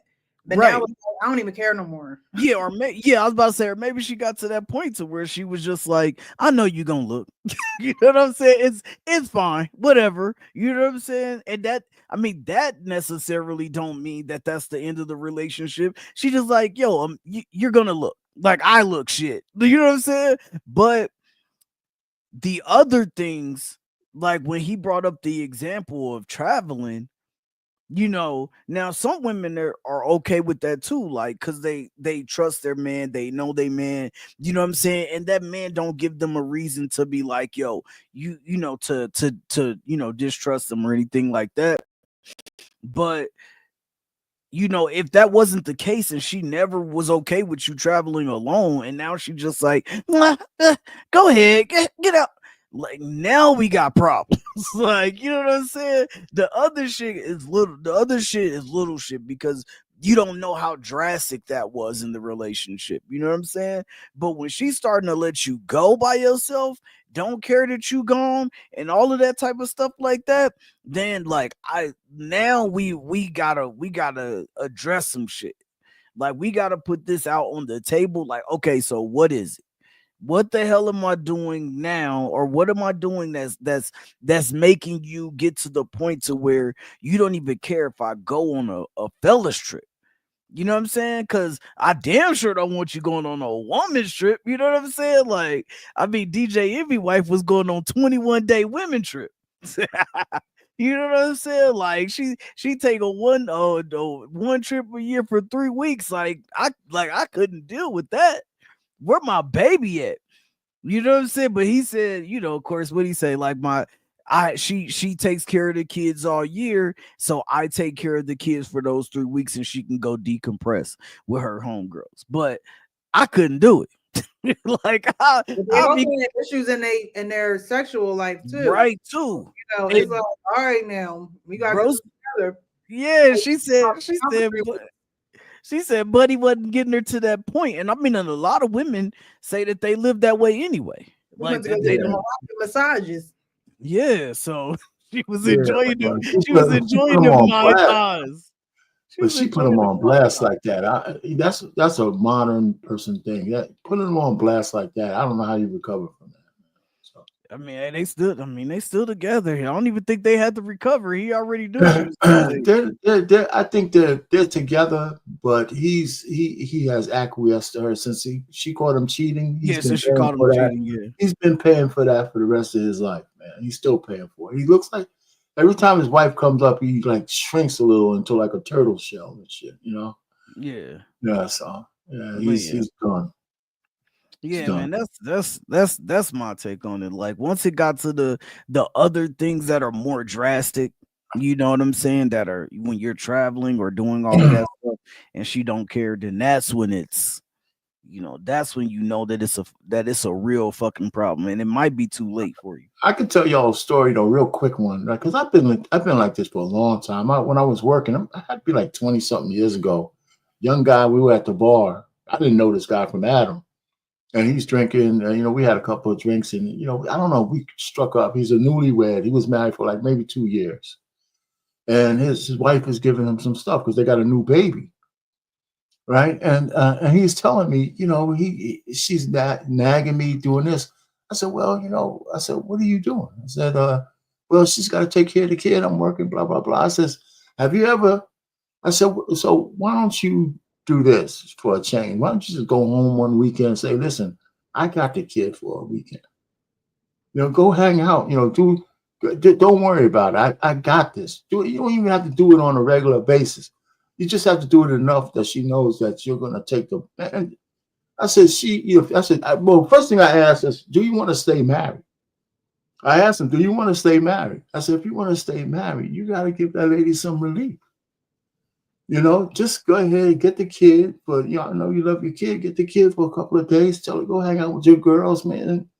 You know, I mean, not a night trip, but just go hang out with the girls. I got it. Mm-hmm. And I said, you do that once or twice, and you kind of make sure let her know that you're willing to do that every so often. You ain't gonna have no issues. All right. You know, I mean, unless you do something else stupid, but it's those kind of things. Let them know that you're involved, and you'll be cool. I mean, that was years ago. I told him that. I never seen that guy again. Hopefully, he did it. Because he was saying, he bought me a drink. He said, thanks, man. He said, thanks, man. You know, it's about being considerate, right? Like, those your kids too. Watch them. Like, spend some time with them. You know, it's like the guy in the video, when he asked about an affair, it's like, you can't do the blame shifting game. Right. You know, it's like, no, you need to address your ish. And Sarah Davis, that's my sister. Hey sis. Says it's her fault too. You know, while her husband has some things to address, it's not for you as a wife to check out either. You know what I mean? And it's not for you as a wife to just completely check out and be like, oh, I don't want to be bothered, or I don't care. You know, because that's just going to fuel the fire of him not recognizing his own flaws. You still got to be that loving wife. You still have to, still do those things that you do as a wife, because that will influence him to change. It will influence him to say, dang, like I'm stuck in my ways, and yet she's still, serving me as a wife. She's still doing the things that she needs to do. I really need to look at myself, and that could be, our pain, part of the self-realization that you came to. Like, my wife is still being a wife. You know what I mean? Like, I could see if she checked out and was like, I don't care. I don't want to be bothered. You talk to me crazy. Like, don't even look my way. But I'm pretty sure she was still being a wife. She was still, doing the things that you needed her to do as a wife. And as, and it's not even being a wife, because again, we talked about women losing themselves all in the man and thing. Even as a woman, right? Mm-hmm. As a woman who said those vows, you can't, not necessarily that you can't be worried about what he doing, but y'all in this for a lifetime. And so that guy in the video said 5 years, right? Mm-hmm. But that timeline can be cut down if you continue to do what you have to do in the relationship, right? And so she's not doing what she should be doing in a relationship for her as a wife, as having that status. And so now the husband sees no reason to even look at himself, because it's like, oh, she would have already checked out. So if I was to go out tomorrow and go to Miami or go across the street or go across town, she wouldn't feel no way. I think a little bit different than that. I think it's just a little bit different, real quick. I think that she might have done what you're saying, and she's so frustrated that she's not getting through. That doesn't mean she should quit. But it sounds like I got the impression that she probably tried and got nowhere with this guy. But that's just my interpretation. Your interpretation might be somewhere in between the two. I believe that too. I believe that too. Whether she tried or not does not negate where they are right now. But it's funny. The reason why I say that is because everything that we're talking about is not a resolution. The resolution comes from what my pastor A.R. Bernard said. He said there was a root to bitterness. She's bitter right now. And if we don't recognize that, we can't get to the root of it. And the key to getting a resolution is getting to the root of the bitterness. Now, he could be the root of the bitterness, which, he can take full accountability to. But until you recognize that you're bitter, you won't be able to get a resolution. For example, the example that he used in his testimony or in his sermon was, she was so bitter and she was resentful to him being a pastor, is what she said. And it was his fault. And he did take accountability to that. But the point that he was making is that how it looks is that you can wake up in the morning and say good morning, and she'll say something like, what do you mean good morning? And she'll get very defensive because she's bitter and she's resentful.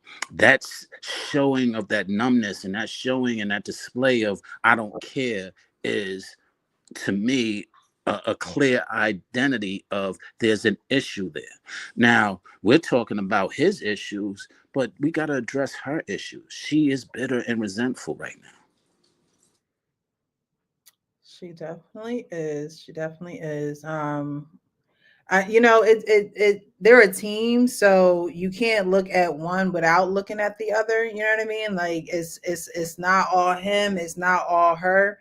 But they both are in a place where, they use this phrase in a video, and they said it's boring now, right? So I believe there are probably two types of boring in your relationship. A lot of people that are in healthy relationships says it's boring. I'm bored.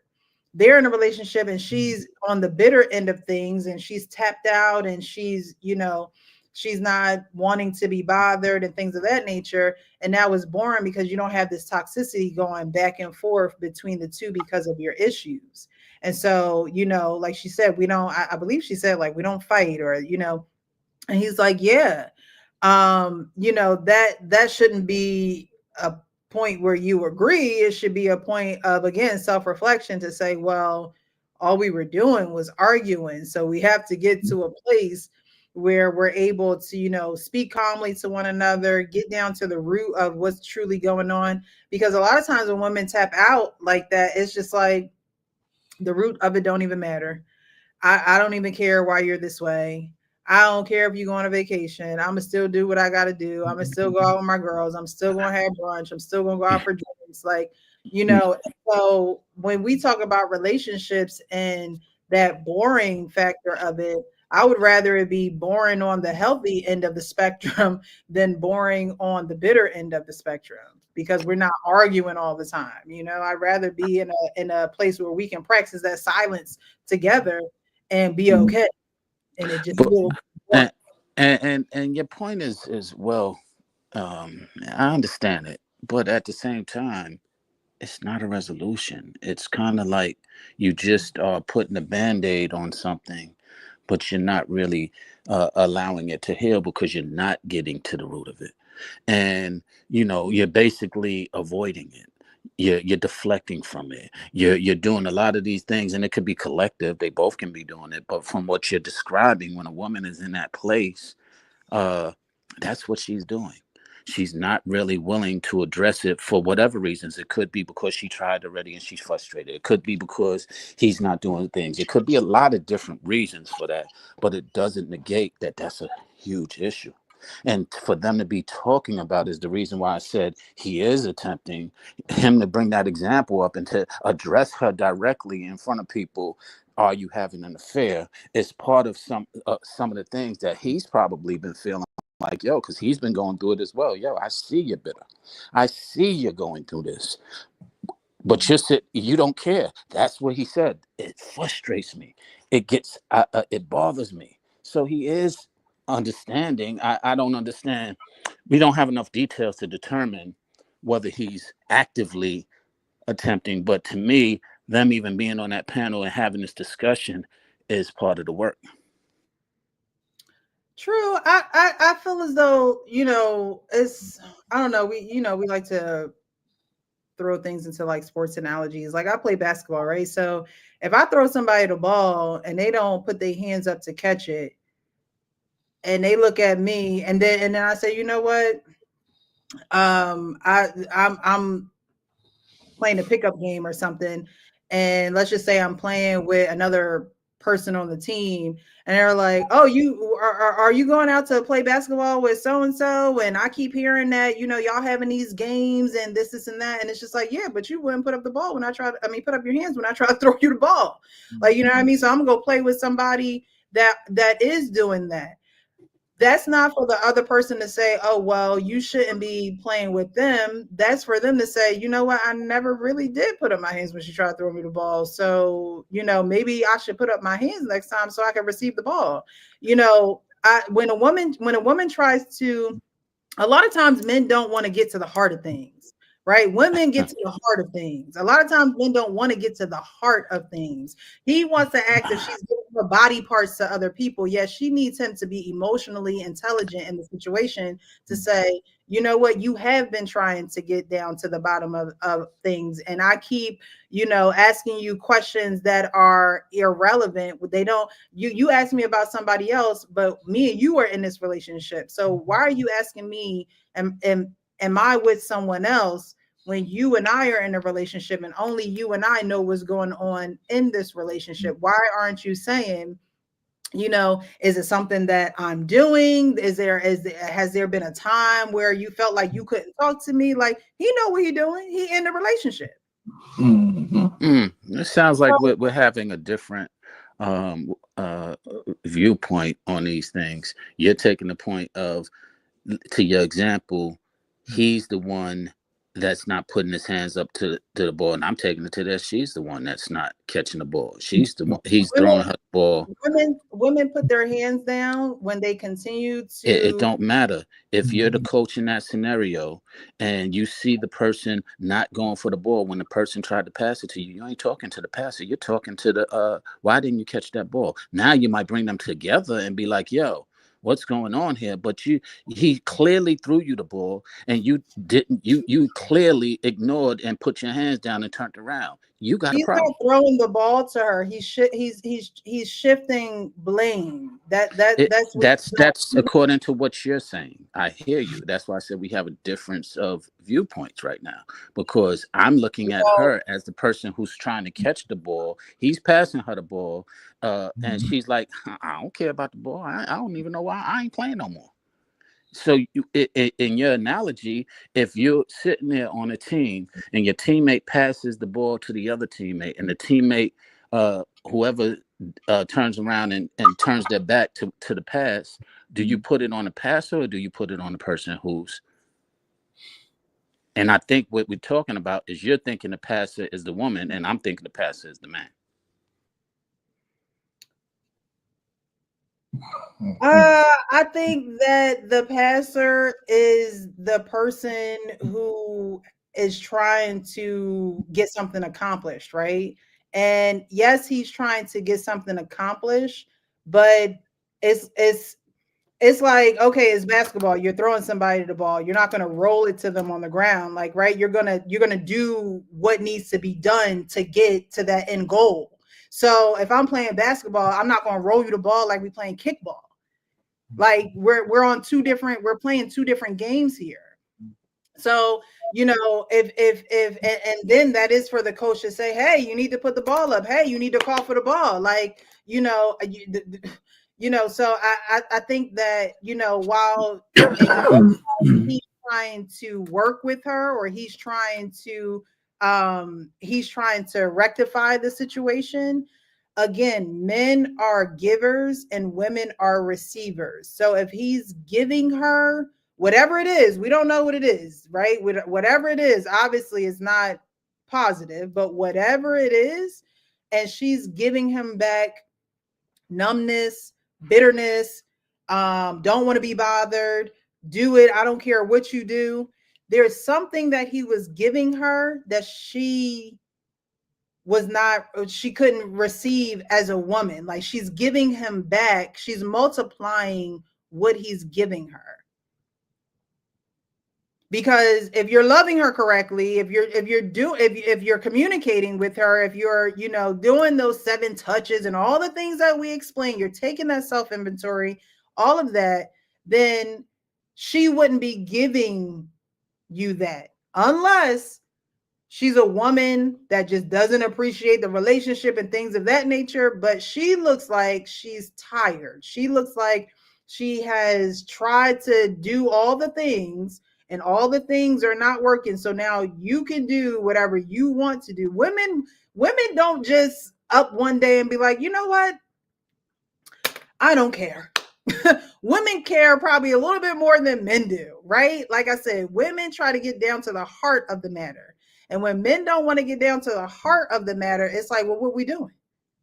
What we doing? Okay. I don't agree with that entirely, but okay. All right. Anybody else want to speak on the topic? All right. Yeah, another thing is, she just seems like she has they probably both have unmet needs, honestly. I can't really say she only has unmet needs. He probably has unmet needs too. Maybe their expectations going into it were different, Well, in this clip, he clearly is saying his unmet. He said that. He said he gets pissed off when she just downplays and is numb to what he's feeling. She says that, and that's why I'm like, I don't understand why. I understand where it is, but we're placing a lot of the blame on him, which I'm not saying that he's not part of it. Like I said, the root to bitterness kind of clears. It says this. He takes the blame on what was happening. Basically, to give more insight on his story, his point of view, he was neglecting her and putting the church before her, and that's what caused the bitterness. But the point is, she was very bitter at the time, to where she was resentful of the church and him. So in order for him to, he's having this revelation, and he's like, yo, we're trying to build this, and she's not cooperating. She's not hearing it. And she's like, whatever. And basically similar to her, I don't care. And he recognized it, took accountability, but had to work with her to help her understand that she's pretty resentful at the moment. Now, how he did that was through his actions and start putting her, like Payne gave the example, putting, her needs and her desires in front of the church, in front of everything else, things that he wasn't doing in the past. And it started developing, and they got counseling and, a lot of other things. But the point being is that she's basically not working anymore. Now, why, as a teammate, if it's kind of like Scottie Pippen in that Last Dance, they felt resentful because he stopped playing. And it's a team effort. And Jordan stood up and held the thing, but everybody was like, yo, you just quit on us. That's where they are right now. He had a reason to quit. He wasn't getting his money, blah, blah, blah, blah, but not at that moment. You quit. That's the point. You quit. And if it wasn't for the rest of the team holding up your slack, we would have lost the championship because you quit. I mean, there's definitely a difference in the two scenarios because, the pastor was able to, see what was going on, change his actions towards the wife and help her see the error of her ways, right? And a lot of times men don't necessarily know how to help women see the errors of their ways without them being on two different pages. But if you're going to assume the position of leadership, those are things that you have to seek out. You have to say, okay, how can I be the bridge? How can I help her? Because obviously she's blocked off. Obviously she's shut down. Obviously,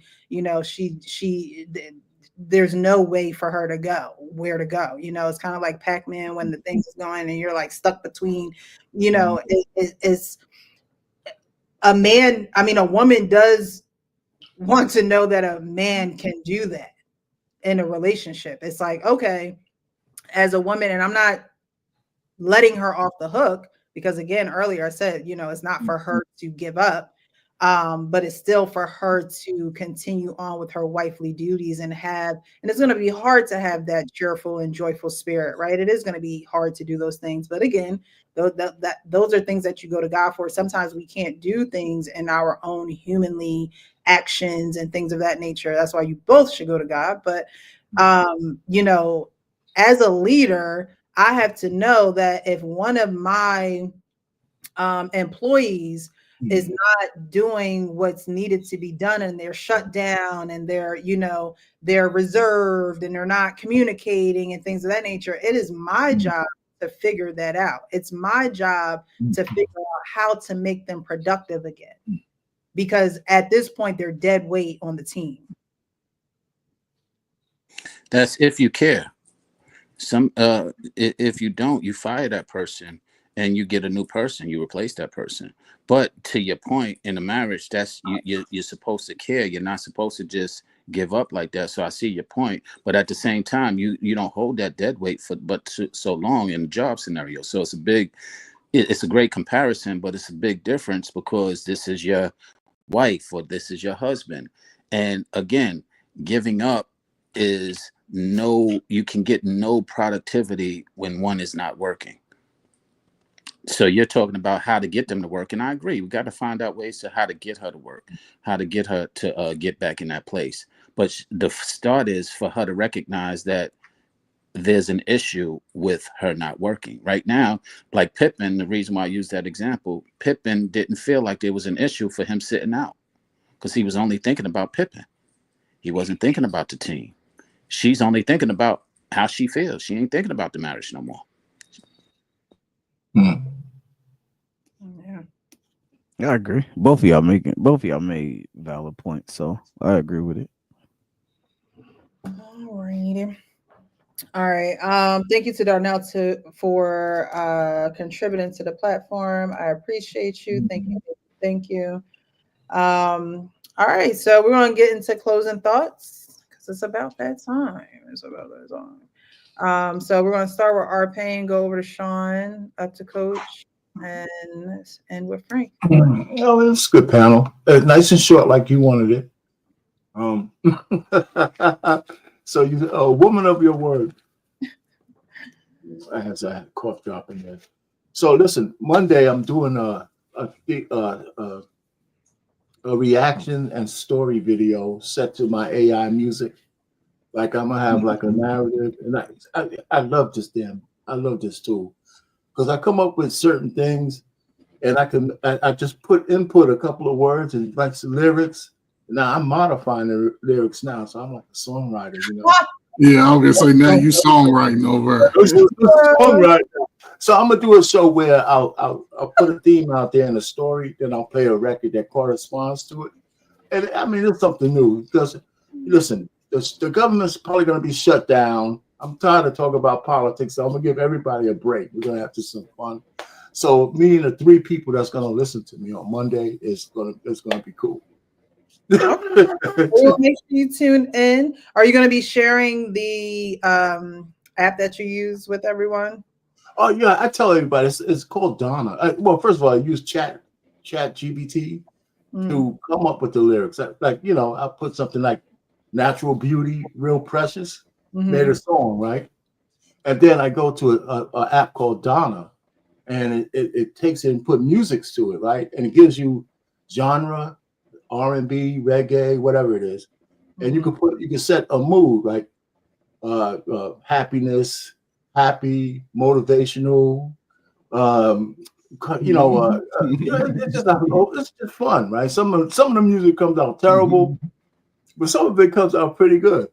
Why does it sound like a robot? Oh my gosh! Yeah, there you go. This is Donna, man. That's his girl. That's his girl, Donna. It's technology. You gotta use technology. You know, so I have some good themes. I think some of those, you know, I play by my wife and kids. They said, "Wow, this one sounds really good." I said, "Okay, cool." So I'm gonna have around 4, well, maybe 5 or 6 songs. I'm gonna do, you know, a couple of things. So I have fun with it. I have fun with it. Anyway, so that's Monday at 7. Monday at 7 Eastern. Yep, on BMU's network. Oh, and okay, so it's not gonna be on your channel. It's gonna be on. No, it's gonna be. I mean, I have it on my channel, but this is a Monday night show I do on this channel. Okay. All right. Okay. 7 o'clock. That's it. That's all I have. This was good. This was good tonight. So nice and sweet. I can go to bed early. I'm supposed to get up tomorrow early, but it's not gonna happen. Ooh. I feel you on that. I think I always try to. It's not gonna happen. I'm done. Thanks, All right, Precious. Sean, you're welcome. Thank you so much. I appreciate you for joining this evening. Sean, final thoughts? Man, Kane, what you just described, it's kind of like auto tunes to creatives to the 10th power. This GPT. But hey, it is what it is. I can't wait to see what you do with it and see some of the creations. Maybe as a creative, I can use it too at some point. Put some of that on our shared channel. You probably heard, if you ever listen to those things, I post them over there once in a while on Instagram. I might have, but didn't recognize it until you're now saying it. But yeah, in reference to this, first and foremost, thank you, Precious, for having us. Everybody, you can subscribe to Precious channel now. In case you didn't know, please subscribe. It's a monthly subscription of $4.99. You can you get a trial basis on it. So subscribe to the channel. It's only $5 a month, and you know that's a contribution necessary to help the propel the page. Like, share, and so that we can continue these things going on. So that's first and foremost. In reference to, I didn't get I wasn't here the whole time, but the last video, like I said, I loved your perspective, Precious, because it was from the woman's standpoint, and I understand it. And I was speaking from the man's standpoint, and I think to all of us agree that in that type of environment, both people need to take accountability, and we need to be able to understand our part of it. But we also, the point that I was trying to push is we got to keep working. Once either party stops working, that's what lends to the failure of the relationship. Because once you throw in the towel, that's why I said, when you use the example of the passing the ball, whoever was the person who turned their back to that pass, and in your case, you described it as the man, and I described it as the woman. Whoever is the person turning their back is the person who's thrown in the towel, and that person not only needs to be addressed, but needs to be addressed immediately. Because if they feel that that behavior of just turning your back while you're on the court, in any game to the pass, whether it's rolled, whether it's thrown correctly, if it's going in your vicinity, and when it gets to you, you turn away from it, that has to be addressed immediately. Then you get to why are you having this friction? Why aren't y'all? What's going on between y'all?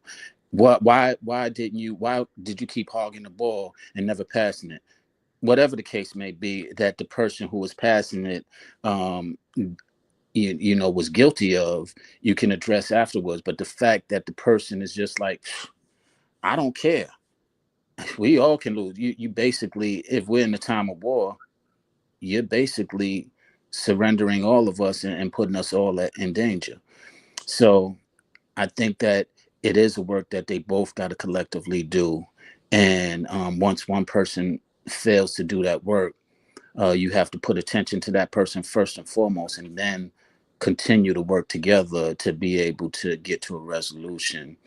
And hopefully in a marriage specifically, that the man and the wife can get to those places, because we are failing in relationships, which is failing our community, which is failing a lot more things politically, etc., as we go along. So we need to work hard at it, work together at it, and I hope we can get to some better results in doing so. Have a good night, everybody. God bless, and love you all. Thank you, Sean. I appreciate you for coming up. Thanks again. Coach Ferg, final thoughts? It's a very interesting topic. I'm just glad I'm on the other side of it. I know some of us try to, in our particular marriages, some people make it seem easy. Some people make it seem difficult. Some people are indifferent. To me, it's been an ever-learning process. I think people sort of have difficulties in the marriage because they don't know who they are before they come into it. Mm-hmm. And they expect to find themselves within another person's mind. But then on both sides, we'll say, A woman shouldn't expect for me to make her complete. She should be complete already. But think about it. We've heard situations where guys wasn't complete, and they look for somebody to make them whole. But I think you get lost in it because now you start really internalizing stuff that really not there. And you start to, deflecting from yourself and looking at yourself. But, marriage is not easy, but it's sort of like it's not easy, but it ain't hard. Right. It becomes difficult if you disconnect from it, if you don't communicate through it, if you disrespect it, if you're moving out, taking resources outside the home, whether it's your time, your body, or your money. It's not conducive to the growth of everybody. And the conversations, I love what Our Pain does today. I think people who just getting into their marriage should make it something part of. At least have one day a week where everybody sits around and have a dinner together. That'll generate constant communication about what we're going to take care of this month, bill, kid, whatever it takes for us to continue our game plan. To me, I call them huddles. Right. And that's something I always tried to have been a part of my life, being a sports guy, that I appreciate the fact that I'm going to I can trust my wife to communicate what it is about me that I didn't necessarily tell other women. You get what I gave you. And I wasn't a one asking a lot of questions for a lot of women's past because I knew I wasn't really caring about it. I wasn't going to make it a part of my life if I knew it was jacked up. I like you, but I know I can't deal with other people interfering in my house or just my apartment, whatever it is, and I never move like that. But, I think everybody has to come to a space where they believe that they can trust someone else, but also trust themselves. So, I just hope that listen, I'm on the other side, man. I feel sorry for the guys like my son and Our Pain's children age because they are just now getting out into this hunk of garbage that we're trying to say, man, what has happened? And I just hope that, going forward, man, people start trying to find resolve for their lives. Just address it a little bit, change your life, because the way you think at 35, it's totally different at 45 and 50. And you're going to realize you wasted a lot of money, a lot of unnecessary time. And our future is now. So everybody, man, just get in front of it, man. Do whatever you got to do. Speak to somebody, call Frank up, let him talk you through it. You know what I'm saying? Call Our Pain up, but take your feelings out of it when you come to Our Pain because he don't care about that. But just get as much positive information for the spaces you want to be in. Stop listening to people that don't want you to leave the misery. Right. It's not conducive going forward. To be a man, you can't do that. You can't own other people's misery. You know what I'm saying? Address your situation with the person that you believe hurt you. And just talk it out. Have the communication. Lift that energy off your back so you can see your vision forward, man. It's a great show, man. It feels sad that it's only a short show like that. But yeah, salute, man. Appreciate you for even taking the time to do it, though. Thank you. And thank you for being here. Thank you guys. I always appreciate you guys, kind of doing your schedules in a way where you can be available. Like I said, I'm on the road. I'm out of town for work, but I still wanted to make time and make this a priority because I think it does help others. Coach Furr, you even said, you have these conversations with your wife. So it's not a young thing. It's not an old thing. It's not a middle-aged thing. It's just reality. And if we don't take the self-inventory, then we're going to watch a lot of things go down the drain and wonder how we got there without, taking accountability for it and actually spending the time to focus on it. So thank you, Coach Ferg. I appreciate you. Frank, final thoughts? Yeah, don't be having these short shows. Like we don't. Hey, Ferg, we don't like this. No, I'm just joking. No, but whether the show is a lengthy show or the show is a short show, the topics, you feel me, like they are, they're always thought provoking. You know what I'm saying? They always are, good topics, and not knowing where us not knowing where the show is gonna go through. You know what I'm saying? From clip to clip. I think that just adds that extra element to the show to where, you know, you got R-Pain going off and Kane. Look, R-Pain can't understand. He like, I've been married for 200 years. I don't have these problems. Then you got Coach Bird talking about if I get back out there, everybody gonna be lost. Yeah, and then you got then you got Sean ready to go back and forth with everybody. Pause, but You ready to be a silk daddy? Yeah, man. He ready to drop off some. He ready to drop off some happy meals. You got to make it salacious.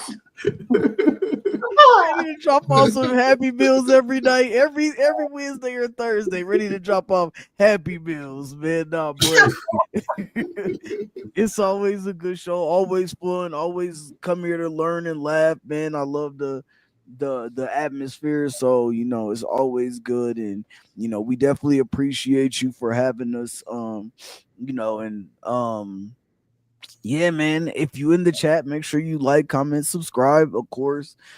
Drop us an emoji, let her know where you at, man. Like, just let us know everything that you can let us know, man. Don't give your social security number out. That's not what I'm talking about. Just show love, man. Thumbs up, you know what I'm saying? All heart, all that good stuff. You know what I'm saying? Let us know that you liking the vibe over here, and you know, we're gonna keep pushing Miss Precious, you know, as much as we possibly can. Every panel I go on, I definitely shout this platform out, and so definitely going to continue to help making it grow and making it do what it do and all that type of stuff like that. So just happy to be a part of it and happy to be, you know, here with y'all on one night a week, man. All right. Thank you guys. I appreciate you.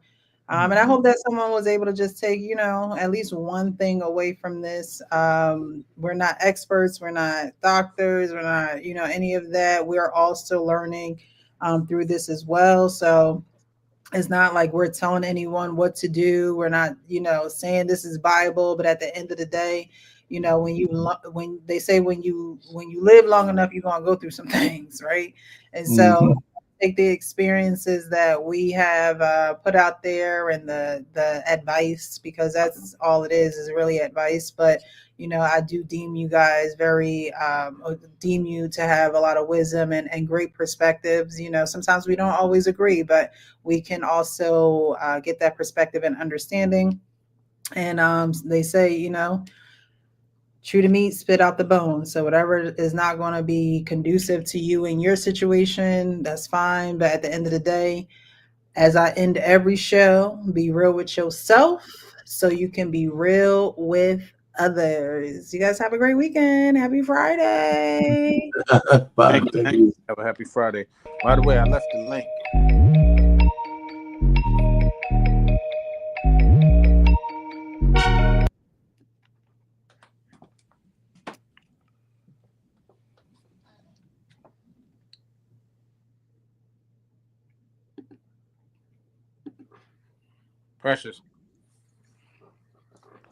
Precious.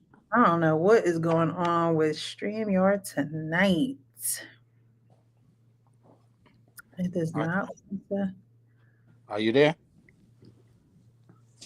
I'm here, Sean. What's up? Oh no, and I put the link to the Root to Bitterness in the comment. It's a good sermon. The show's still on, person. I know. You're gonna have to just text it to me, Sean, because I'm not gonna be able to do it when I close this out. Okay. All righty. Have a good night, guys.